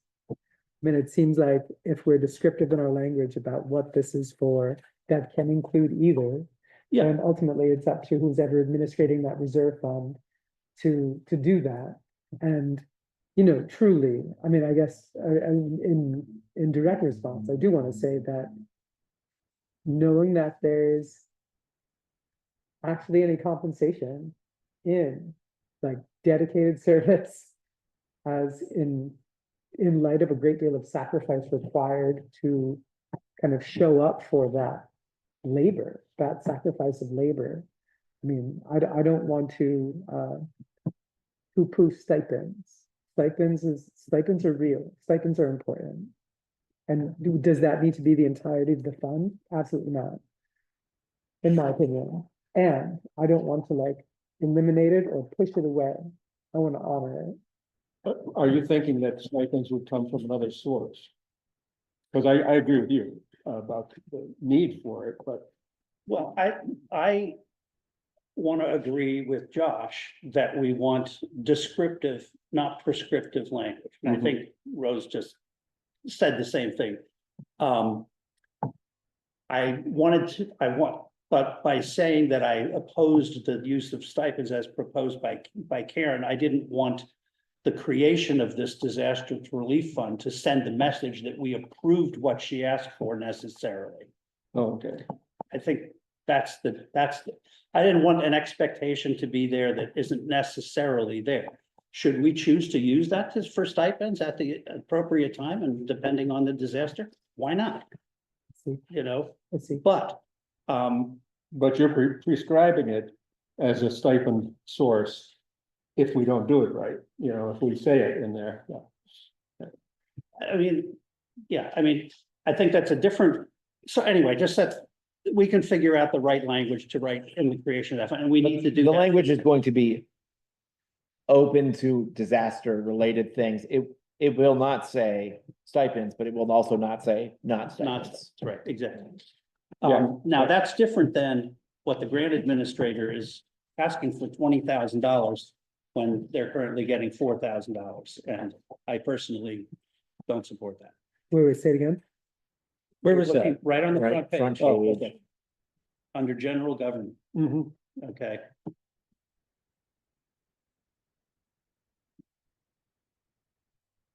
So I'm sorry, you're challenging the increase for the grant administrator? Yes, And my understanding from Karen's proposal was that in non-disaster times, it would go from 4 to 10. And then that other 10 would be there if the disaster hit, then the grant administrator would then have access to the other 10 as their workload ramps way up. That's the way I understood what Karen Did you understand it that way? suggested. We have one line item for the grant administrator. And I didn't want to get in a bunch of, Okay. I didn't want to get into the weeds Yeah. about, Well, this is what I'm just We saying. can set a How policy. she no, proposed it. I don't have the document right in front of me, but I mean, we wanna, I mean, we had Alice Merrill, who worked for years getting very little and getting a lot of money for the town as well, so we wanna be, we wanna make sure that we don't, we're, you know, I think in light of like the grant administrator's recent proposal, having the grant administrator be where a lot of that work is centralized around was my thinking. hmm, And I think that it's a bargain at $20,000 versus what they proposed. But the, if I would take that up, I don't have a one way or another opinion. I think that like I think that like coming up with an agreement on, stage compensation for that $20,000, like this many hours of work, once you've completed a certain number of hours of work, you'll get this much. And I think that's something that we can agree upon with come to an agreement with the grant administrator, but I'm not firm on 20,000. I'm mostly the communicator of what the ask is, so. Yeah. If the board decides that 20,000 is too high, and wants to come up with a different number, I will write that on my paper. I think my problem is that it really kind of depends on who it is. You could have somebody who says, well, I've already used up my allotment, I'm not gonna go for that grant. Cause I don't have time, I'm busy, and I'm not gonna get anything for it. So we don't want that, because we'd like them to go after the grants. And this is where my idea of maybe making it a very part-time position. Hmm. That we budget for as a part-time staff instead of an honorarium. I think 20,000 is quite high for an honorarium compared to like the road commissioner of $2,000. Mhm. And but if it is not, if it was not functioning as an honorarium, but instead functioned as this is pay for part-time work to be the point of contact for the Municipal Assistance Bureau and for the contacts who are running the projects for, all of the funds that are going to be coming in from state and federal and other sources. That's a good deal. well, and I agree with that, which Hmm. is, subject, because most of those sources have a percentage that's allowable for grants administration. Mhm. Okay, Mhm. if you get it. That's a different thing than just putting it in the budget to say, if you don't get any grants, you're still gonna get $20,000.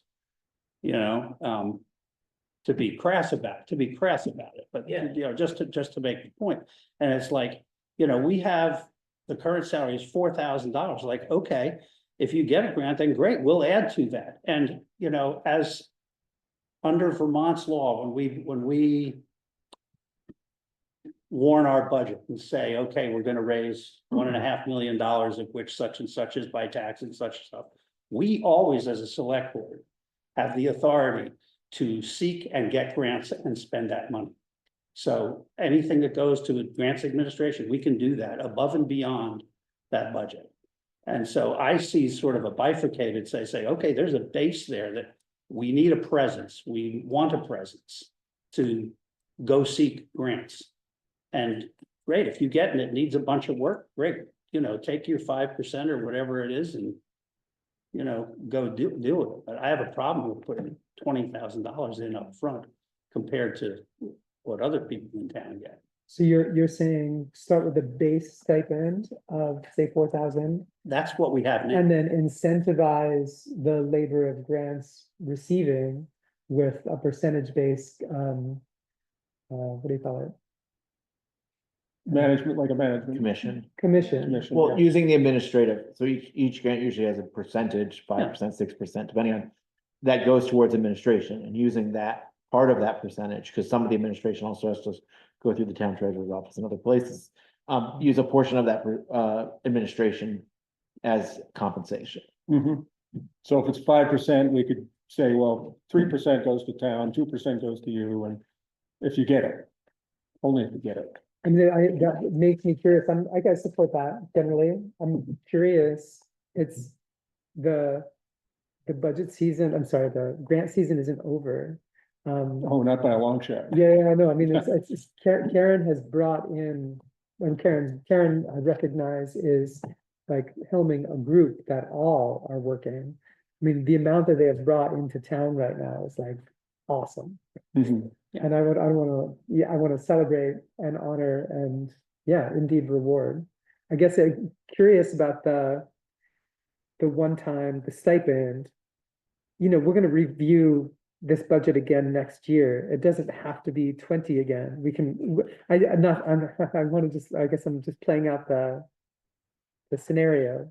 Say we offer the 20 or even the 10, let's say the 10. In addition to commission on top of that.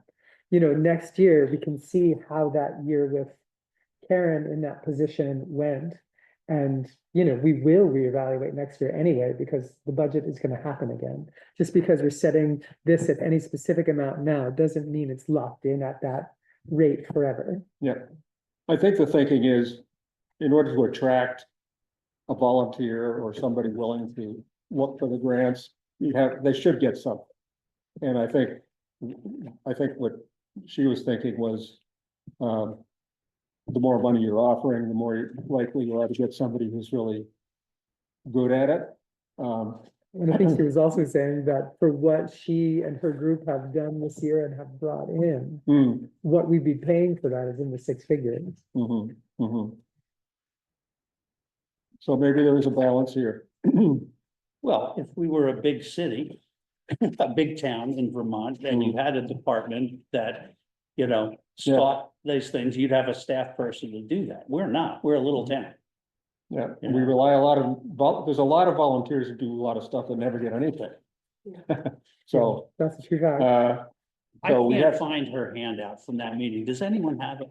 I have her after where she proposed us hiring someone permanent, you know, Oh, much you mean- broader. I mean, we just got The one 2 days ago. like 2 days ago. Was that- That's a whole different thing. yeah, that's it, yeah. Oh, that was you. I was just. I am curious email about for- how, you know, we're about to, you know, finalize this budget, and that came in 2 days ago, and we haven't had a discussion on that. And we're not gonna have like We're not gonna. a hashed out discussion on that before the budget is done, and so. No, I think you can't put proposals up in mid-January and No, expect them to be part of the but we budget. won't have time to really properly review it, I think. I think Yeah. No, October, there's a- November is the time to get There's a- proposals for the budget. I mean, I want to say two things about that proposal. First off, they've done a tremendous amount of work, brought in a good amount of money. And I think they're feeling a little burned out. And, you know, we all go through that. That's Yeah, I mean, I got the super understandable. soldier serum. Yeah, right. Yeah, So I just, that's understandable. There is a piece of that, you know, they asked about, you know, well, let's talk about a town manager. And we had that discussion a week ago, you know, should we bring another administrator leader into the office, and said, no. However, there is a big piece of what they just talked about, which is a project coordinator for the Mill Street Bridge specifically.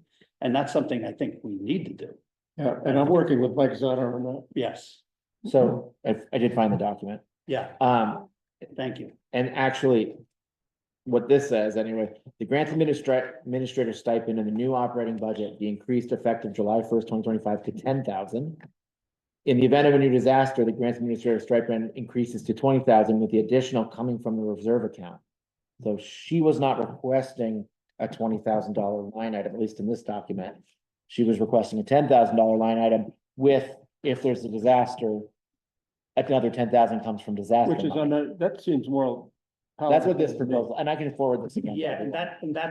that goes to my initial comment on the reserve fund. That I didn't want her expectation to be, she gets it all. That we have other needs that need to compete for that. Yeah, Josh. Just to kind of put $20,000 in perspective, like, you know, if you took the rate of pay of the highest paid employee in town, to 20,000 divided by that budget number, you get about 25% of that. So that's 10 hours of work a week. So in my imagining, like, with everything that's coming, if we had a grant administrator working 10 hours a week, every week on these problems, we would be solving these problems very quickly. You know, somebody who's skilled and like familiar with the territory, and like, that's already in the neighborhood of compensation that we provide now. Like, that is as a more functioning of the idea of like a hourly compensation. I think that's a scale of work. Is it not true anymore that, back in the day when I wrote grants, there used to be a piece where you put in for administrative, Yeah. so you would get paid something back? Mhm. That doesn't happen anymore, or does No, it? that does exist. Okay, so could you be getting some of the money, for writing the grants and having it in for administrative? Yeah, that's also something that can happen as well. Okay. You know, it's just, we just need to decide on what number on this line makes sense today. I'm willing to entertain any number you all want to agree on. Dan? Yeah, so I mean. It's the unfortunate reality between. We moved our capacity in the office from 2.5 to 3.5. And then all of the healthcare costs we've done and all the things, you know, $190,000 worth of personnel and benefits that we've already added to the budget. And I know the town still has lots of problems, and it had lots of problems for decades, and things. It just feels like we're on a slippery slope of every time there's a new challenge, we try to then create a personnel line for it. For a town of 1,200 people, that's just not sustainable. And I know, like, in Karen's proposal, there's actually a category 3, which is $5,000 stipends for a bunch of people and so another $42,000, which is not reflected in this budget at all. It's just not a sustainable way for us to fix problems in a town or create things. I don't feel like we have the 3.5 employees we have right now in the town office, like, working into the capacity that they should and in a way that's great. And I wouldn't suggest us bringing on even more staff at a time when we're still trying to figure out this staff. And so I think an increase of the stipend, I think maybe even 10,000 might be too much. to recognize that it's a big role, but then also just talk more with Karen about this administrative piece with grants and like figuring out a way that she can do this job, but that's actually like based on what we're getting funding from federal and state. I just can't see us continuing to just hire more and more people. I mean, for one, we don't even have office space, but we also just don't have a town of 1,200. Can't have a staff that much bigger than we already have. Can I make a suggestion? Please. Do a straw poll. Just do a quick like straw poll of how everyone feels about numbers between 4,000 and 20,000. Like, Just to get a sense of where we're gonna land. with the 5 of you, like, yeah. Starting bid of 8,000. Patty, what do you think? I was gonna say that too, it's $4,000 more, but not, 20's a lot. Carl, it's your turn. I want to ask you. Chair, you can go last. I got. And we can say no. I'm ranging between 8 and 10. I just think just because they are stipends and I just don't, again, it's like a precedent question, but I would be more comfortable in somewhere in the 5 to 8 range. Yeah. It sounds like 8 is kind of the prevalent number, But which I would agree with. like I said, which I don't think really got answered, that there's other ways for her to get, for them to There get is. some money back. That is gonna be, and we should have language that talks about how that decision is made and when. Well, I think that's a future policy that we need to do. That's It part of. doesn't the have to go in policy. the budget, right? That's something not we gonna would be do as a budget select item, board. but right. I have policy. So there will be talk about that, and if somebody puts in 40 hours to get a grant of $2 million, then they should get something for And the that. grant administrator does not do all the work for all the grants. That's what part of the thing, and that's why I was saying, if it's 5%, let's say, I don't know what the modern number is. That We is can a find number out, that I've heard. right? A bunch of this is also reimbursement, other things that are going through our regular town office. Absolutely. Like, It should go to. not just Josh, but also Carol, also, I mean, I'm sure other, like, Yeah. there's lots of pieces, and so. Yeah. No, again, huge role that the grant administrator is doing, really crucial and important, but. Yeah, something that's bigger than the 4,000, but single digits. So will you pick 8? Yeah, I think I go for the, You okay with 8? I can be at board with that. Yeah, I mean, I've always felt that 4 was kind of a low number for what the grant administrator's been doing anyways. Yeah, I just want I to would- bring attention to the reason this budget in this like year of catastrophe and disaster may end up being a reduction in budget over last year's because of the work of the grant administrator. Well, the whole And the grants team, That's what, thank you, the team. which It's Carl the is team. part of, and other, I mean, there's Yeah, lots of different yeah. people that are part of. I guess I'm saying this is like making a really substantive impact on the budget. Yeah. They should get some compensation, part of the percentage of that administration fee or whatever fee. you want. And as we're talking about, wanting in our town employee, town staff to feel like they are in a competitive job market, like we want them to stay. Mhm. There's like want for a feeling of investment in their labor. Well, And I think this qualifies as that. I think so, and if the town gets a big chunk of whatever that administrative fee is, yeah, that's allowed, then the town office is getting a benefit from that, right? Yeah. Whichever means everybody's pulling together towards a grant. Everybody has a stake in it, everybody's gonna be benefiting from it. And I would love that commission to be shared across the team if possible. I don't know if. Oh, I that's see, possible. I see, okay.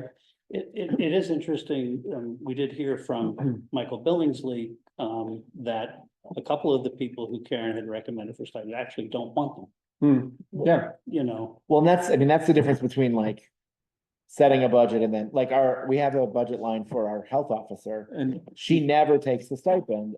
Right.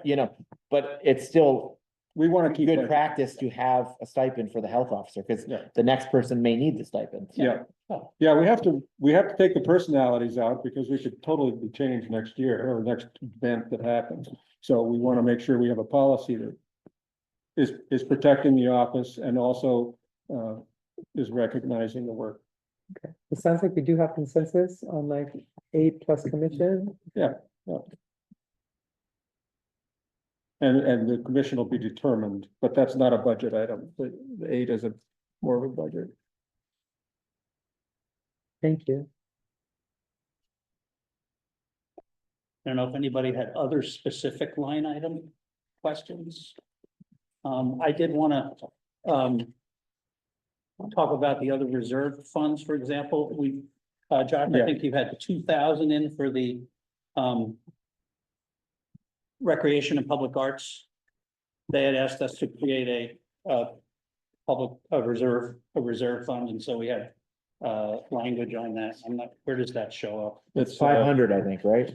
500, It's the bottom of page 3. the Yeah, third page. item number 3085. Yeah, and there's also, No, I cut the note section Another off one? of this so that Carl could read it easily, but. We were supposed to create a project fund for them before. So there's been this project line item, but there was never actually any fund created. So we're gonna do some corrective work on that, so then on top of what we should have been doing, we're gonna put 5,000. 500. And so the warning is gonna be creating the reserve fund with the $500. And then we will, after the meeting, transfer the money that they have a balance. They know their balance. We haven't kept the fund to know. well, balance. I was surprised to see the 500, because I thought we had said 2,000 the other day, because that's what I wrote in the draft Well, article. Yeah, we have to catch up 2,000, and then if we wanna continue that. It's 500 out of the budget, so it really would be like. 2,500, Yeah, it seemed to us that we couldn't find the fund. right, Right. but I can. Jamie find thought that they had about 1,900 in it, and so I Mm-hmm. said, why don't we just round it to 2,000? So what you're saying is, Right, but that's what should have happened, that never did, okay, That was already appropriated So- funds. right? Like, but the fund was never created. Or went away, I don't know, So once a reserve fund is created. Can the select board then move funds into it? Or do we have to wait till another vote to move funds into it? it depends on how we word. If you look at the model language, it says, name the fund, describe its purpose, and say how it's funded. We're creating a fund, so the initial fund is general fund. yeah, so. It's general fund, I think. For the. Budget and the et cetera, we should, in the budget line, we should put 2,500. Because we will be creating that. But we should put language in. This was a. Error on. The part of the treasurer. In whenever, and there was an error in the accounting and the fund was never funded. When the budgets that were approved historically should have been funding it. In the informational, not in the warning, but as part of the informational. Yeah. Part of the information, yeah, so the warning item you say should be 2,500. Yes, Oh, so we should change this? change this to 2,500 just because. Like. That is. That's what worked with that. Can we call that a seed money for that fund? Yeah. Well, yeah, it's gonna be, And then next year it can be 500 again. Yes. Yeah, That's or the zero, preference, right? or Yeah. 1,000, depending on what, yeah, Right. we can do it. Yeah, and I don't want to set a precedent to have this every year, that's all. no, I understand. no, it's creating the fund, and then however it gets funded in the future is up to us next year, or whatever. Right, We have two funds in the Conservation Commission that we can't get the numbers to work right. And it's to the auditors at this point. I'm going to go over that. We looked at it, we didn't. Like. Close all the other windows and Yeah, put the horse blinders on to like zero in on it, but yeah, it's I need to work on it with the auditor. it's too. not a budget item for us because they're not asking for monies for it, but the funds are just not straightened out. right, and I saw a number that was much higher than they expected even in the group, so, sounds like something's off. But that's not a budget item. We don't have to deal with it tonight. That's not about. What other, you had some other funds you said that you and Josh were talking about? Yeah, the bridges and culverts, and I didn't see what numbers you put in there. Um, 5 and 10,000, I'm looking at the end of, just before the cemetery, at the end of the. Yeah. You know, and that's to set that fund up so that, you know, and down the road, we are going to have these. With, you know. When we have like grants, you know, and we need matching funds specific to like grants for. Like improving surface water management and grants for bridges. This will be where we can draw from. To meet those matching funds. Sidewalks was the 5th one. And the sidewalks. And where is that? Sidewalk reserve fund is up higher in that same, it was a blank in the last budget, and it's $500 in this budget. You know, and that is because there was no. We have no like. We don't have any reserve for replacement on the infrastructure that we have obligated ourselves to. So we don't have to build it very quickly, but eventually like, you know, sidewalks need to get replaced and, you know, and other pedestrian infrastructure has like, you know, we can receive a lot of, there are a lot of grants out there for like improving your pedestrian infrastructure. You know, And handicapped access and improving the structure itself, yeah, curbs, all that. yeah, And you might need match funds for that, so exactly. that's one of the That's things one of the things, in the yeah. language that we want to make sure that these are available to match grants. That's a great idea. Yeah.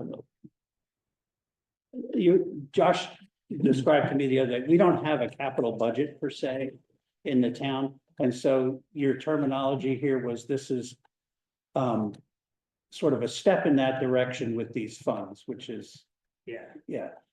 it's moving in that direction, and it's what I had time and attention to do in lieu of making a full capital. Like. My plan originally was to make a capital plan as the road commissioner for the highway department, but once I got in the weeds, it was like, oh, we're not ready for that. Like, we need to get some work on the fundamentals. And do. So is there a fund then for this, for the sidewalk reserve? It doesn't Yeah. exist yet, and that would be a new fund. That'll be, Okay. that's the 5th one. And so. Disaster reserve fund. Sidewalk reserve fund. Recreation and public art project reserve fund. Culvert reserve fund and a separate bridge reserve fund, so Yes. separate funds for those, okay. I'm just trying to put some notes down and also understand. Yeah, So and I. 5 reserve. I have funds. some draft language on it, which I will send to all of you. Yeah, And please look at the language because we do have to define the purpose. We can now plug in the number and we have a name, but the purpose needs to be described in the warning. So when we review all the articles at our next meeting, we should be able to do that. So, Thank you. and Josh said something, you know, when we were explaining this to the taxpayers in an informational meeting or whatever, the reason the bridges and culverts are different is one is the infrastructure itself, which is sort of like maintenance of the infrastructure. That's the bridges, but culverts are surface water management Mhm. as opposed to transportation management, for lack of a better term. They're two different things and they can attract different funding sources. Yeah. And. The other thing is like. The culverts get a lot of attention. And if we bunched them together. One bridge project can blow the doors off what you were hoping to use for your culverts. And I kind of want to have a little bit of warranty in there. This spoon point. I mean, the funds seem like a simple strategy to take steps to maybe not ensure, but provide for funds to be there when needed. Yeah, and eventually like a fully, like a more fully fledged asset management plan or a capital plan. I like asset management, as terminology because that's what we use in the water and wastewater supply is, you know, you want to, like, we need to protect the things that we've invested in perpetuity, and so that requires regular input.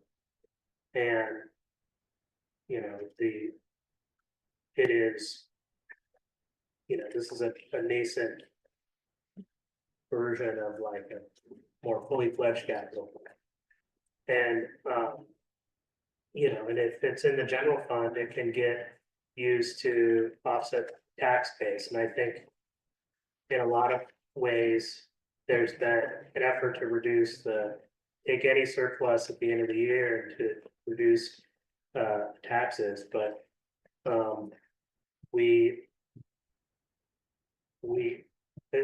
there has been a situation like the town, especially in like the water department, was we did not, for many years, did not appropriately apply reserves to plan for the life cycle of the system. You know, and we've made that corrective action, but that corrective action was actually quite painful for the users. And if they had done their due diligence 20 years ago, like, it would have been a very different story. Yeah. I don't want that to happen. Are you ready for a motion? Unless there's more questions, let's wait for. Yeah. Could I ask Josh, just, in terms of the document that gave us tonight, can we just review the changes that we've made here? I know we did. Grant administrator, The grant administrator one, the recreation reserve fund. Were those the only two?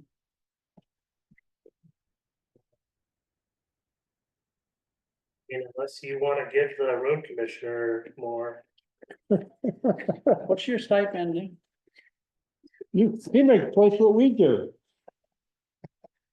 a little more. Yes, the project reserve fund expense. And grants administrator.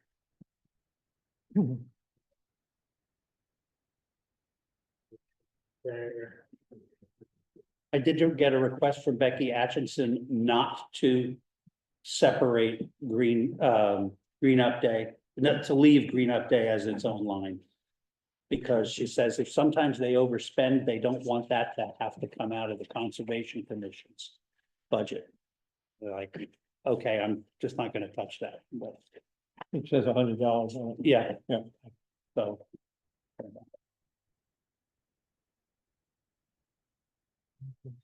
So just those two changes? Yeah, I think so. Well, Mr. Chairman, I would move the budget as recommended with those two changes. Motion to, any second? Second that. We have a second from Patty. Any final discussion? What's the, and Peter might know the wording, or Josh, what's the official wording? Is this the FY 2026 budget? Is that the official Yeah. title? I just want to make sure I'm getting the notes down right Yeah. for this. So Fiscal year. so we moved 2026. to So, pass the FY 2026. It actually says on here 2025 slash. I think, 2026. yeah, that's why I was trying to get the actual Okay. name of it. Annual budget. For the fiscal year beginning July 1, 2025. How about that? What? fiscal year 2026. For fiscal year 2026 budgets. With.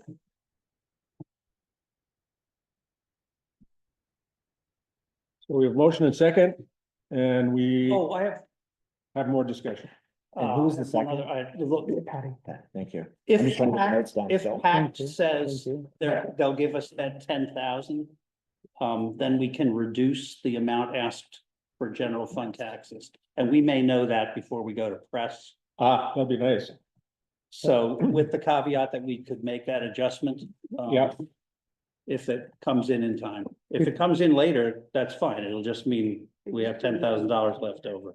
Good catch, Peter. So Thank we, you. okay, thank you. We'll be dealing with this, I think, in a discussion with the town, right? Informational meeting.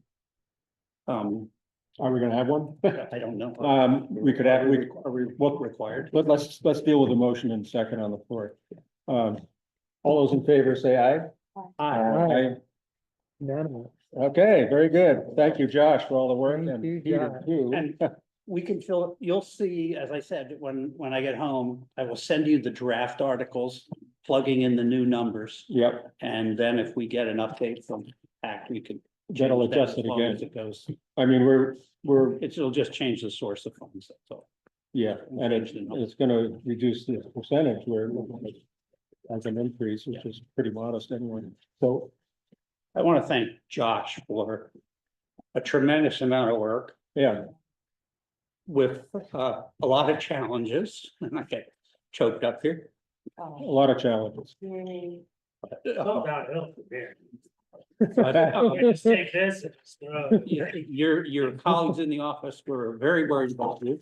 And You made it. you made it, and the work you're doing to straighten out the chart of counts and how we approach this as a town.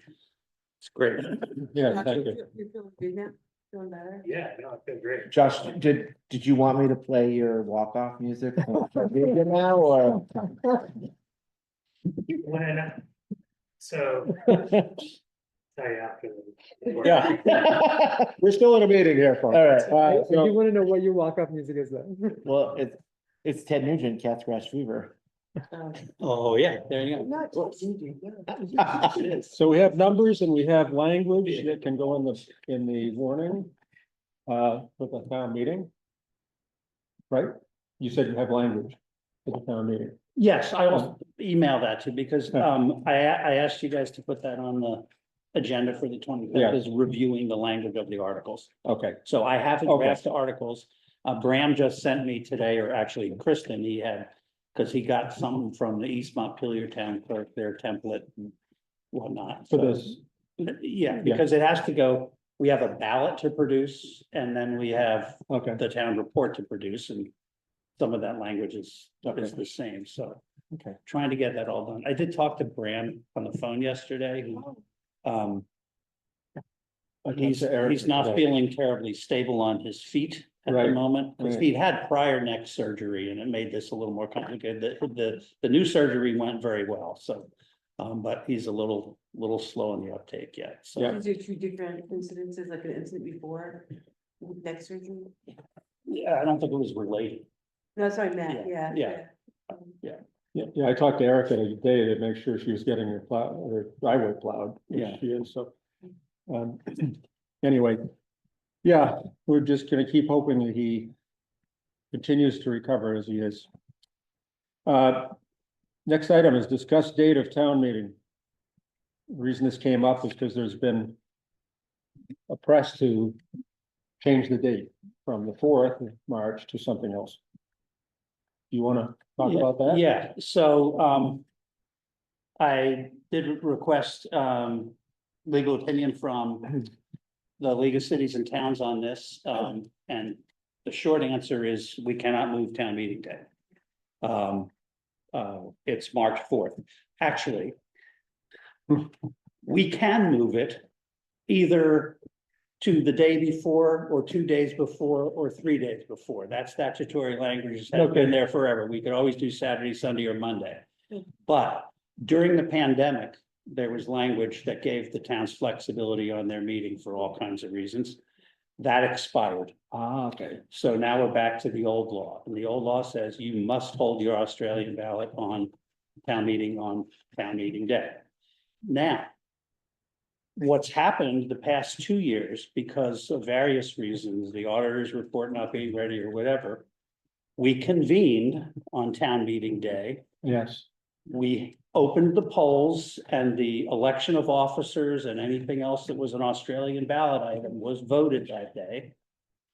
But the floor then voted to postpone the floor portion of the meeting to later right. because it wasn't ready.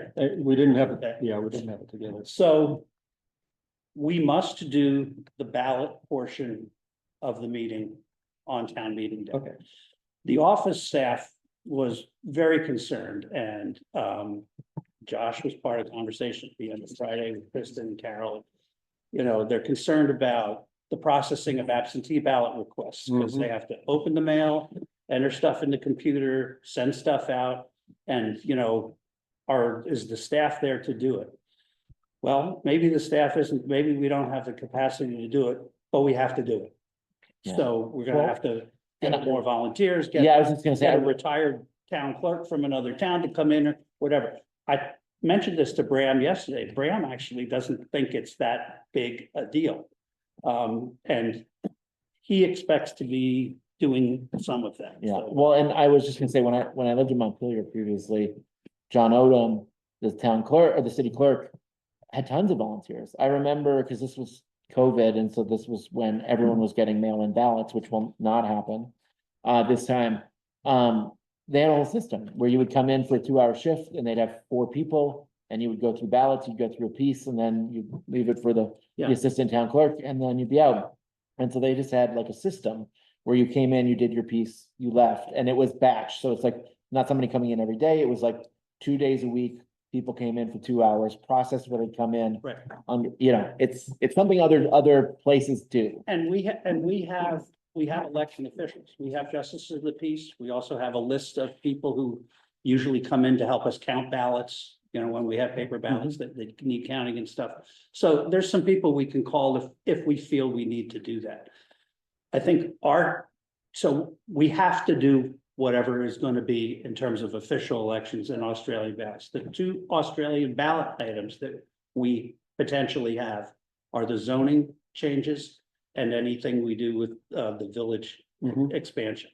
So when you get my draft articles, you'll see placeholders for those 2. We haven't decided what we're doing with those yet, but yeah. A point on the town clerk, I did call the league today. I don't know if it was your suggestion or Josh's, but the thought that maybe we could get a retired town clerk to come in until our town meeting to help us organize it, take some of the pressure off Carol and the new person who's gonna be coming in. And help us make sure our town meeting is done as professionally as we can, given all the disruption that we've had. And she's looking into that. Katie is looking into that, and she mentioned the former town clerk of Barry as it might be a possibility. Carol does. Oh, Carol would be great. Well, she'd be great, but she hasn't said anything yet. Katie was gonna contact her. Well, I'd be happy to give her a call too. I know Carol very well. Okay. So anyway, that was another option, because we want to be sensitive to Carol, and she's just overwhelmed, and just taking some of that pressure off would be good for the office morale, I think. I think if Carol starts to feel the lift under her wings of Yeah, an additional hire, Bram coming back online, the former town clerk of Barry, et cetera, a volunteer system Yeah. arranged. I think like these are all things that will be a boon. well, Okay. Josh and Peter today, I think, or Friday, I guess it was, you had a nice long talk with her. I think she's starting to see that everyone is taking her seriously about this. It's just that we've just been frantic with other things. Okay. So we're trying, I think we can make it work, and make it work without her having to do everything. Yeah, I mean, I don't know yet. I'm gonna have a conversation with Karen Jones this week about what she needs yet in order to sign off on the auditor's certificate. Because we don't want to have that delay. Yeah, Right. no, but I mean, and there are other reports that still need to come in. You know, now that we finished the budget, that's a biggie. Mhm. Josh has treasurer reports to do, and I probably have maybe 5 others that haven't come in yet, but most of them have. And then there are some other pages in the town report that I call general information, you know, it's where who's holding what office, and let me ask your feedback on that one. Last year, the town report printed the people who were in office on June 30th, the end of the fiscal Oh. year. And I'm there like, how is that helpful? Why don't we print like who's in office today? Or, you know, Who's sitting up there? you know, is that okay? Like Where would there be a difference? You're talking about, justices of the peace, for example. oh, because you were elected in November, We were elected in November. and so there was the So old. they would have justices. put, here's Oh, the justices as of June 30th. Well, no, 3 of them are different, 4 of them are different, you know. yeah, I think there's a lot of leeway in what has to be in a town, I mean, there's, Oh, there's nothing legal. yeah, legally, we don't have to have very Yeah, much it's at all just in the what's- town, what's town more meeting. practical. What's more practical? So I think more practical is that people have contact information for people in the town. that's as that'll- most updated Yeah, as possible. correct. Okay, That's- all right, that's- so I'll go with that. Yeah. There are some things in there like, the town hours that they're open, what the dog license fees are. I'm told they went up. I don't know what they are. I could use assistance getting those general information pages done. There were 2, and this is, I'm talking to the printer on this, there were 2 pages that I would call general information that were buried in with committee reports that I think should be up front. But Hmm. I mean, I would start, what is your list of general information that you need? Send it to Kristen first, see what she can fill in. And then she will know who to ask to fill in the rest, and if there's anything left over after that, we can address it then. But I Right. think the most sensible thing is to make your list and send it to Kristen. Well, and Because Kristen might be able to send some of those questions all to that the end. East Montpelier clerk and then get the answers. yeah, quickly. Graham got the template from the East Montpelier clerk, because it would be great to have a template and just, okay, who's the dog catcher, you know, we just changed the name to be our person, you know, but. So, I'm hoping to have access to that template. What was the other?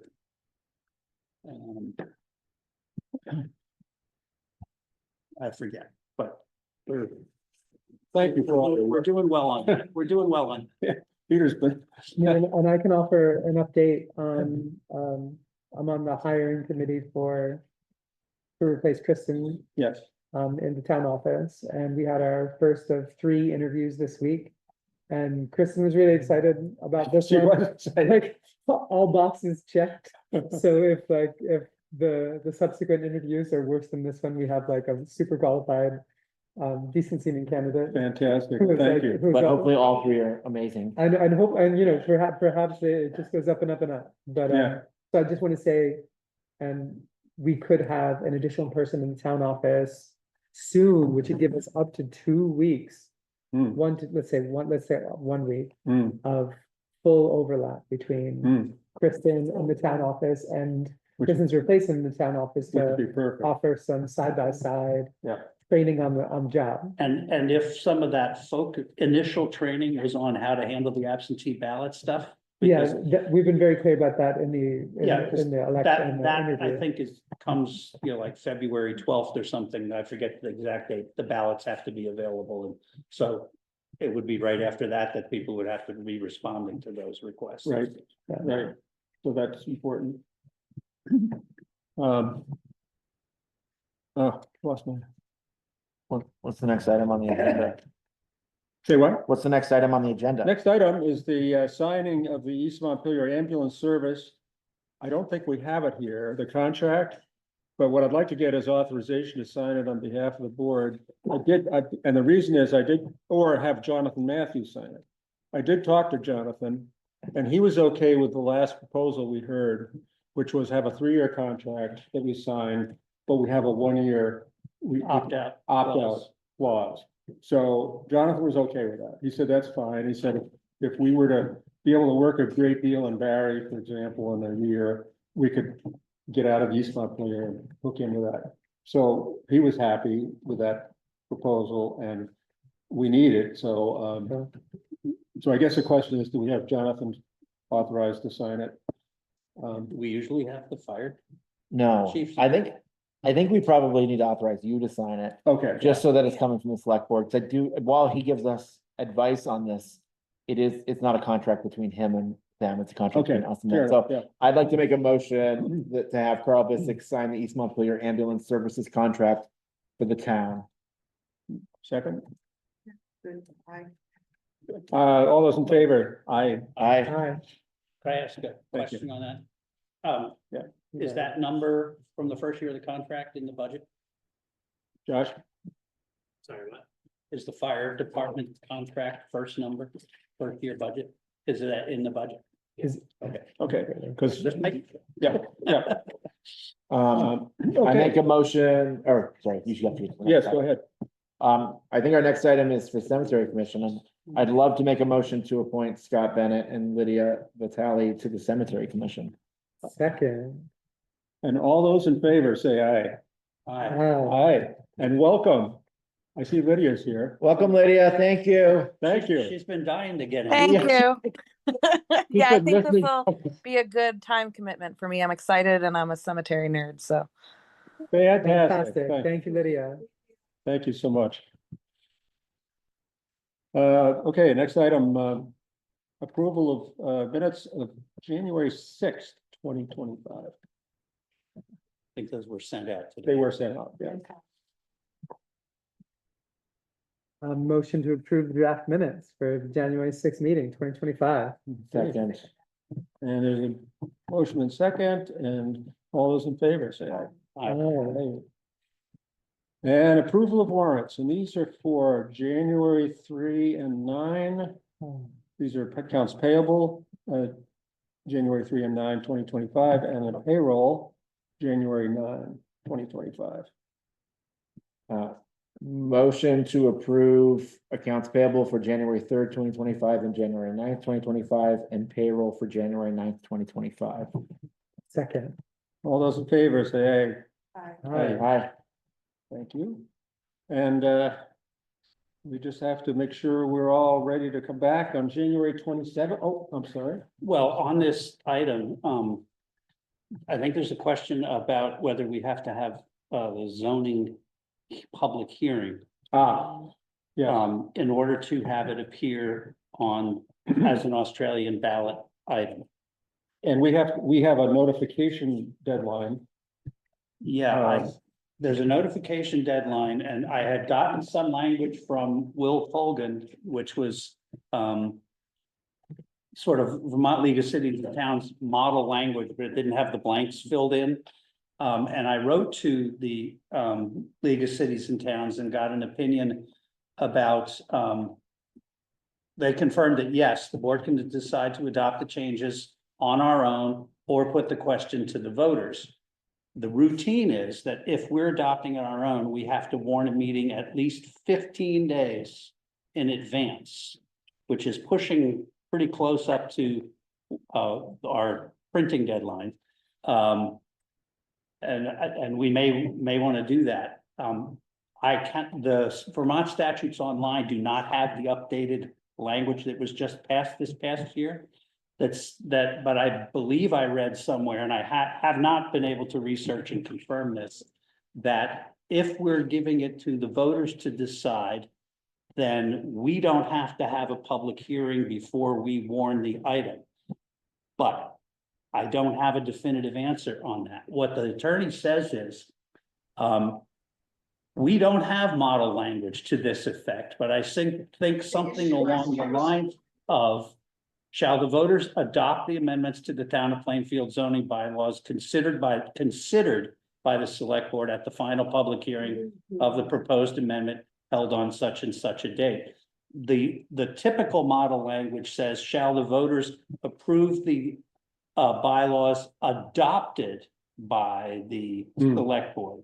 And we weren't going to adopt, we were going to have the voters adopt. So Yeah. that's what they don't have model language on at League of Cities and Towns. Yeah. Well, you have a thought? Yeah, I asked the same question of the Vermont League of Cities and Towns, and they said basically it would be inappropriate to warn a item on a regulation that hadn't gone through its approval process by the select board. In other words, they wanted the select board to have their hearing and then warn that document. But she didn't say it was illegal, but she said it was inappropriate. So, it seems like, yeah, I mean, you could probably sneak it through, but would you really want to do that? Well, we don't want to create problems down the I road. mean, the whole thing is, we're not trying to sneak it through, No, we're actually trying to give it to the voters. we're trying to I mean, make the. voters- honestly, based on the new law, we could have any time of the year, we could do a hearing and then just vote it in ourselves without a person's vote. We're actually doing it the harder way to try to get voters, and so I feel like we aren't cutting any corners other than like timing. We're actually gonna be putting it out to a broader, I mean, town meeting is the ultimate public hearing. Yeah. In my. Yeah, and Wilson, I was gonna send you, I'm glad you're here because I was gonna send you an email right after we got done here because I was just reading the underlying statutes for warning this stuff. Have we received the planning commission's final version with the certifications that it's filed with the state and all of those things under? No, you don't receive that version. You receive the version that we drafted and sent to you to have the hearing. You need to the planning commission needs to have a hearing and the select board needs to have a hearing. If the select board approves that document, then it goes to, that is the final document that goes to the regional planning commission. The document that the planning commission was worked on has to do its formal hearing. It mails that document out to the neighboring towns, the regional planning commission, and Department of Housing and Urban Development. I mean, the Vermont version of that. So that's the official document that's floating around that we held a hearing on. We're gonna forward you some changes, but you need to hold that warning with 15 days warning. You need to have that hearing with 15 days warning. And then that is the document. If you approve that document, that's the one you can hold the Australian ballot on. Or you can approve, but since the select board has said we want to do it with a townwide vote, and that's done by Australian ballot, to meet those statutory warning deadlines, I don't think we're going to make it for town meeting.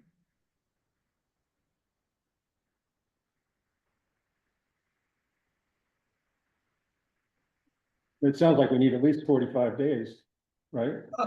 No. I mean, in theory, if you could have that hearing, it's the 15 days warning for your hearing. And the deadline for you to put the warning in the town report, which is coming up on the 27th. That's the hard deadline that I see that would not allow the Australian vote on the zoning to be taken at town meeting. You can warn another vote subsequent to, after that March date and have just another vote on the zoning, a separate vote, whenever that is ready, hopefully soon. But the problem with that is we don't really have the capacity in the town staff to have another election. It's also expensive. It is expensive, yeah. Can we combine this hearing that Will's thinking we should go through with the informational meeting that we would have anyway? It still doesn't save us the time though, does it? No. We need to have the ballots printed and available to the public on, I believe it's February 12th.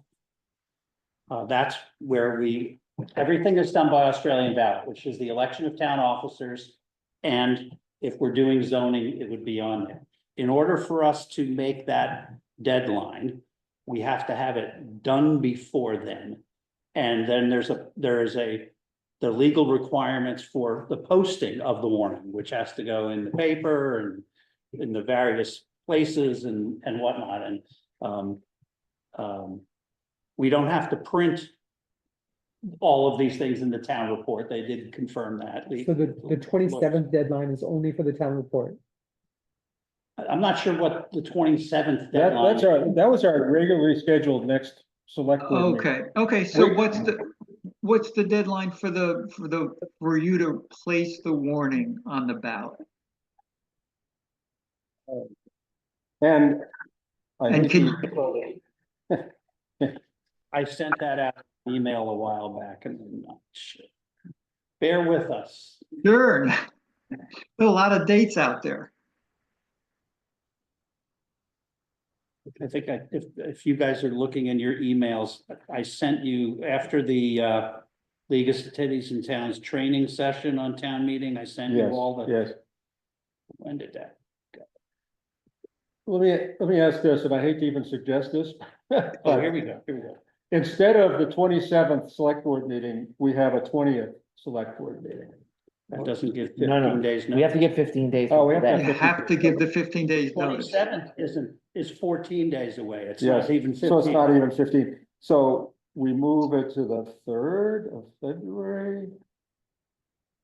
Yeah, so if you think there's enough time, go ahead and warn a hearing on the zoning for 15 days, for a date that's 15 days after you send out the warning.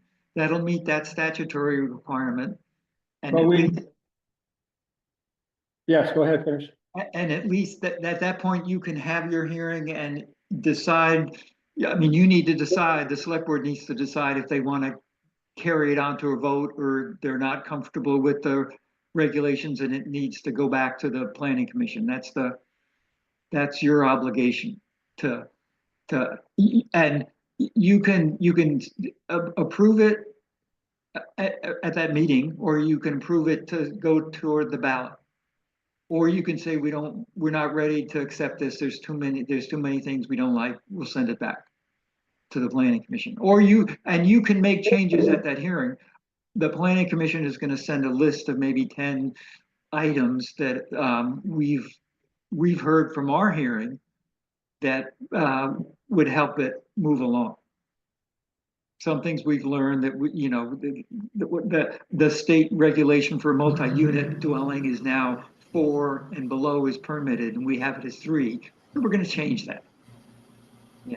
And that you can just say the select board accepts the changes from the planning commission and moves it to an Australian ballot on town meeting day, and boom, it moves along. Okay, I have relevant Yeah, information. go ahead. So the last day to last day to post warning and notice is Sunday, February 2nd, which means if we have this hearing, like one of the last days in January, it seems like it's that golden zone between the 15 days and the last possible day to warn for the town meeting. Well, but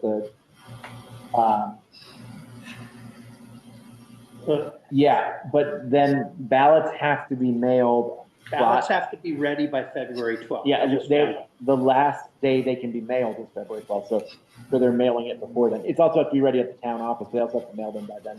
So I don't know how long it takes to get ballots printed, but that's what we have to figure out. February 12th is when they have to become available. Correct. They get mailed out anytime from then up until town meeting. Well, if you're already on the absentee ballot list, you have to send them out by the 12th, according to the Secretary of State's website that I'm reading right now. But the question is, how long does it take to print the ballot, create and print the ballot? That's the question we don't know the answer to. We'll be creating the ballot next select board meeting, because we'll be reviewing the language of the specific articles and the officers. Yeah. So we'll have that here. That'll be done in time. Except for this. This is why I'm asking about this. So how many days does it, that's what we have to figure out, because we could have a planning commission hearing on the 28th, the 29th, the 30th, if we knew that we could actually get this onto the ballot printed physically in time. Yeah. Karen has her hand up. Karen? Go And ahead. I just wanted to remind you that getting it in the Times Argus is a little harder than you think it is. And so, it's easy for you to send out the warning, but if you can't get it in the Times Argus, it has to, you have to send it to them. So I usually send it 5 days in advance of when we're having a hearing for the Development Review Board. So that's another time crunch that you really need to consider about how soon, when you can get it in the Times Argus. Yes, the For Australian ballot items, what they told us, the League of Cities and Towns training on Tuesday was February 27th is the last date that it can appear in the Times Argus. That gives the appropriate So that, public warning for town meeting, that gives plenty of time then. for the Times Argus. For the Times. So I think she might mean. I'm she might talking mean about the post- hearing, Posting the hearing that we have to the have. in select board 15 days. hearing. Oh, We have to post it in the Times Argus. right. And so if we want to have a hearing in 15 days from tomorrow, we have to get it in the Times Argus for tomorrow. If it takes multiple days to get into the Times Argus, then that pushes back our dates. I think it's Karen's point. Yeah, yeah. Yep, very true. And Will, when we call our meeting, do we have to have your language? And Yes. send it out? Well, it's the language is in the town, is the town language on the town website. Okay, okay, That's the language of the zoning revision is on the town website. The Okay. only, oh, Arian? I just had a question about, I understand the ballots have to be printed by the 12th. Doesn't some of this have to go in the warning packet, like the book that goes out ahead of the ballots? The No. book technically doesn't have to go out ahead of comes the out later. ballots.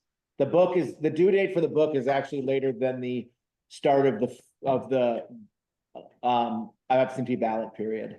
Okay, great. All right, sorry, I thought the book had to go out ahead of time. Thank you. No, the book will have the same language that's on the articles. It just reprints them. But the Australian ballot portion is separate than the floor meeting, but the booklet has a different deadline than. Yeah, a much later day. Well, my general sense is, I think it's really important we do this with a great amount of care, because if there's a zoning, if we don't do it the way Will's suggesting with our review and then the voters in the town's review, I think we're opening our zoning rules up for conflict sometime. But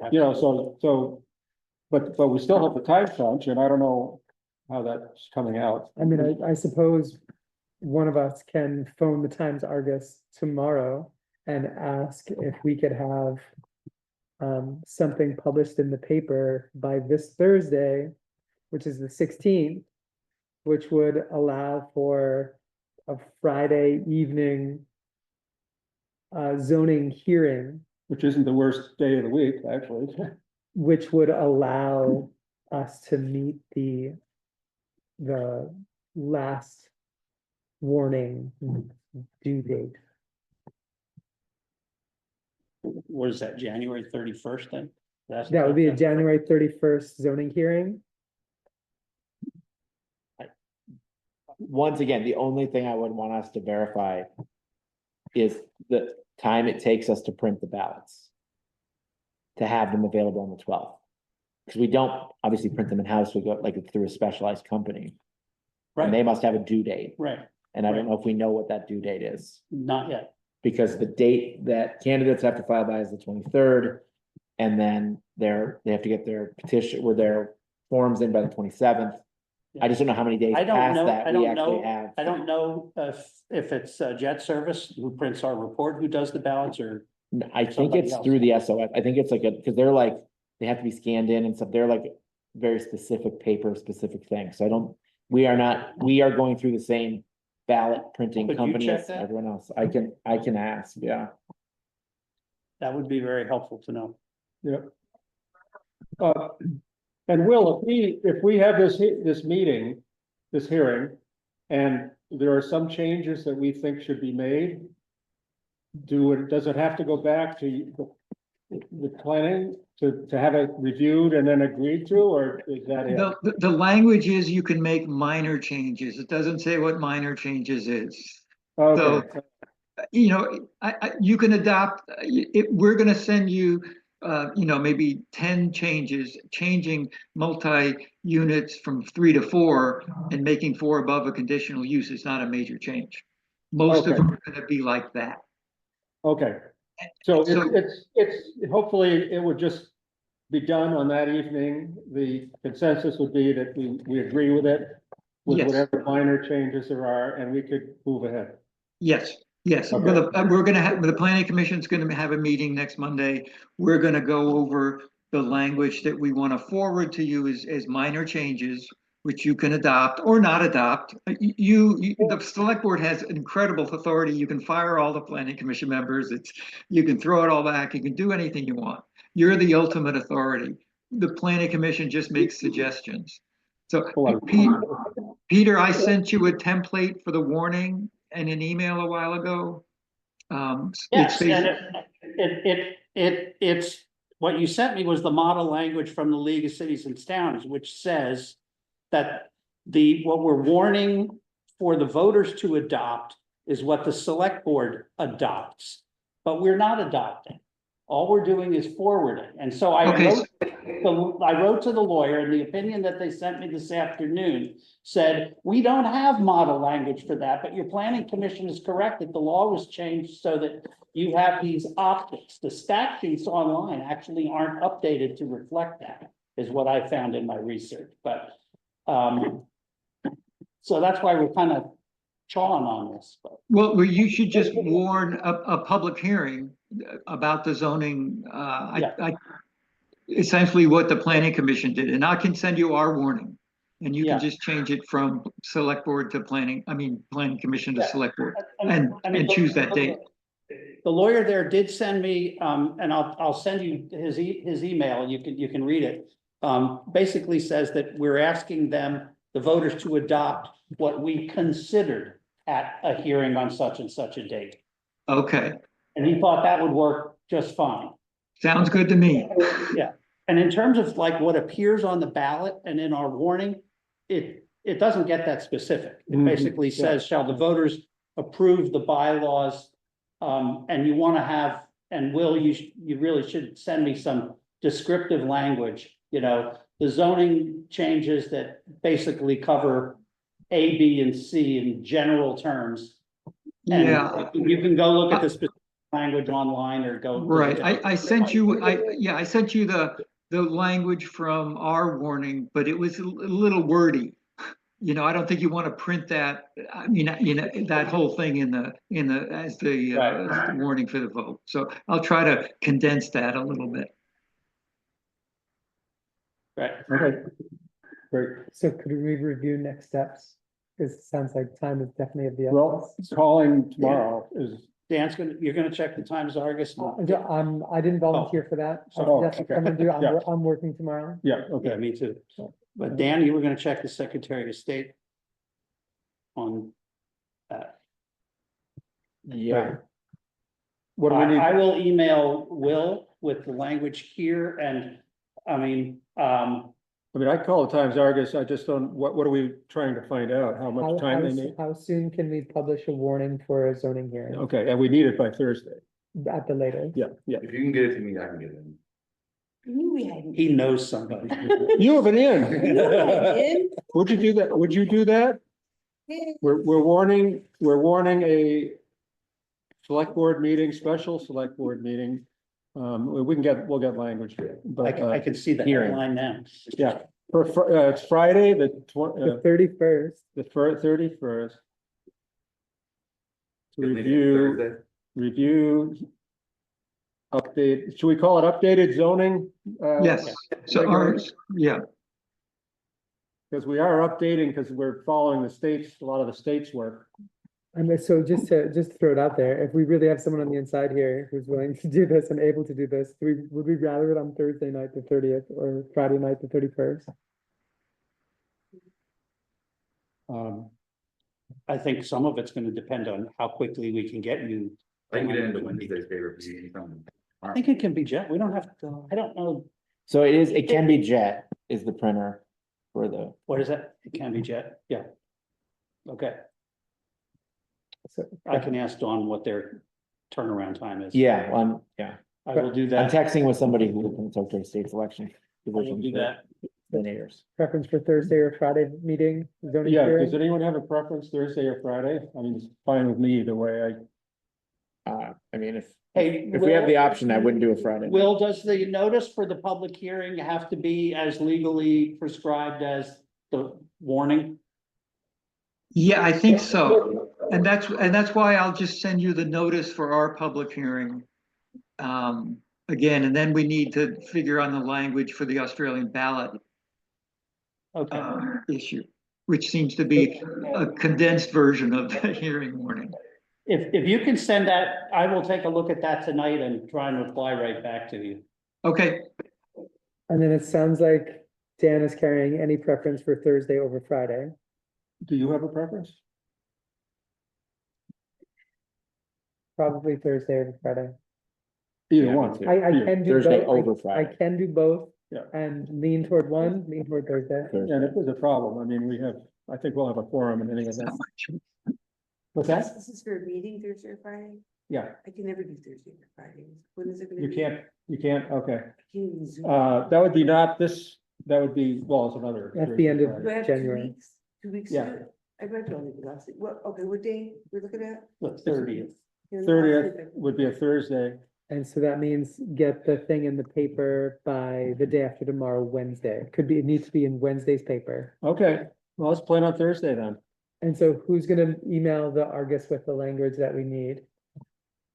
To get the. You got the hearing? language Will's sending? yeah, Peter, it should come from the select board. Yeah, Will and I'll try and go over that tonight. And, what's your email?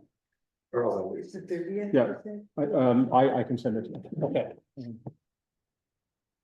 How about this? I'll send you the language that Will and I get and you send it. Okay, I'll send it there.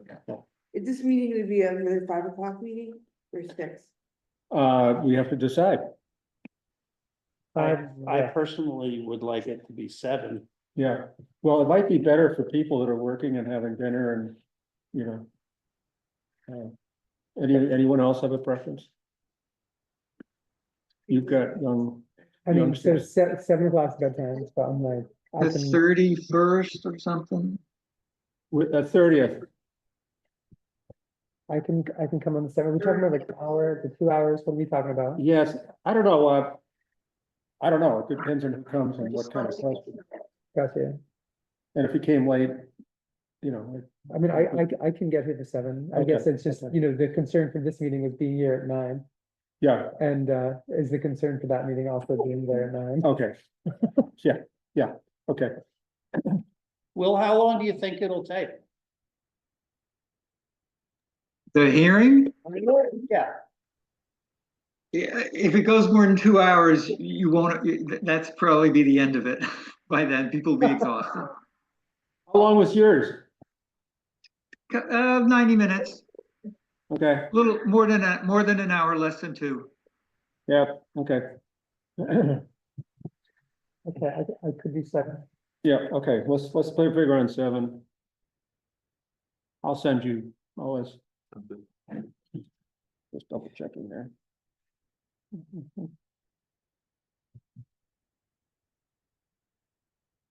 Right?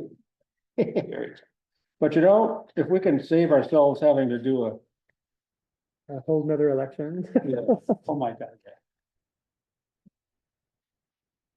I know I have you in here, but I don't have it under Eric, is it E? Mr. Chairman, I'd like to make a motion that we adjourn. Before you get contact information on camera for someone. Are we ready to adjourn? You mean the press in public? It is public information. I know, but it's also not needed during the meeting. Motion to Feel free. adjourn at 7:53 PM. Wow, okay, second. We got a second? All those in favor, say aye. Aye. Do we have stuff to sign here? Okay, so this Yes, is. there is stuff to sign. You can just close it. Okay. I'm gonna, Returning off. New, our computers, it will always be in the building.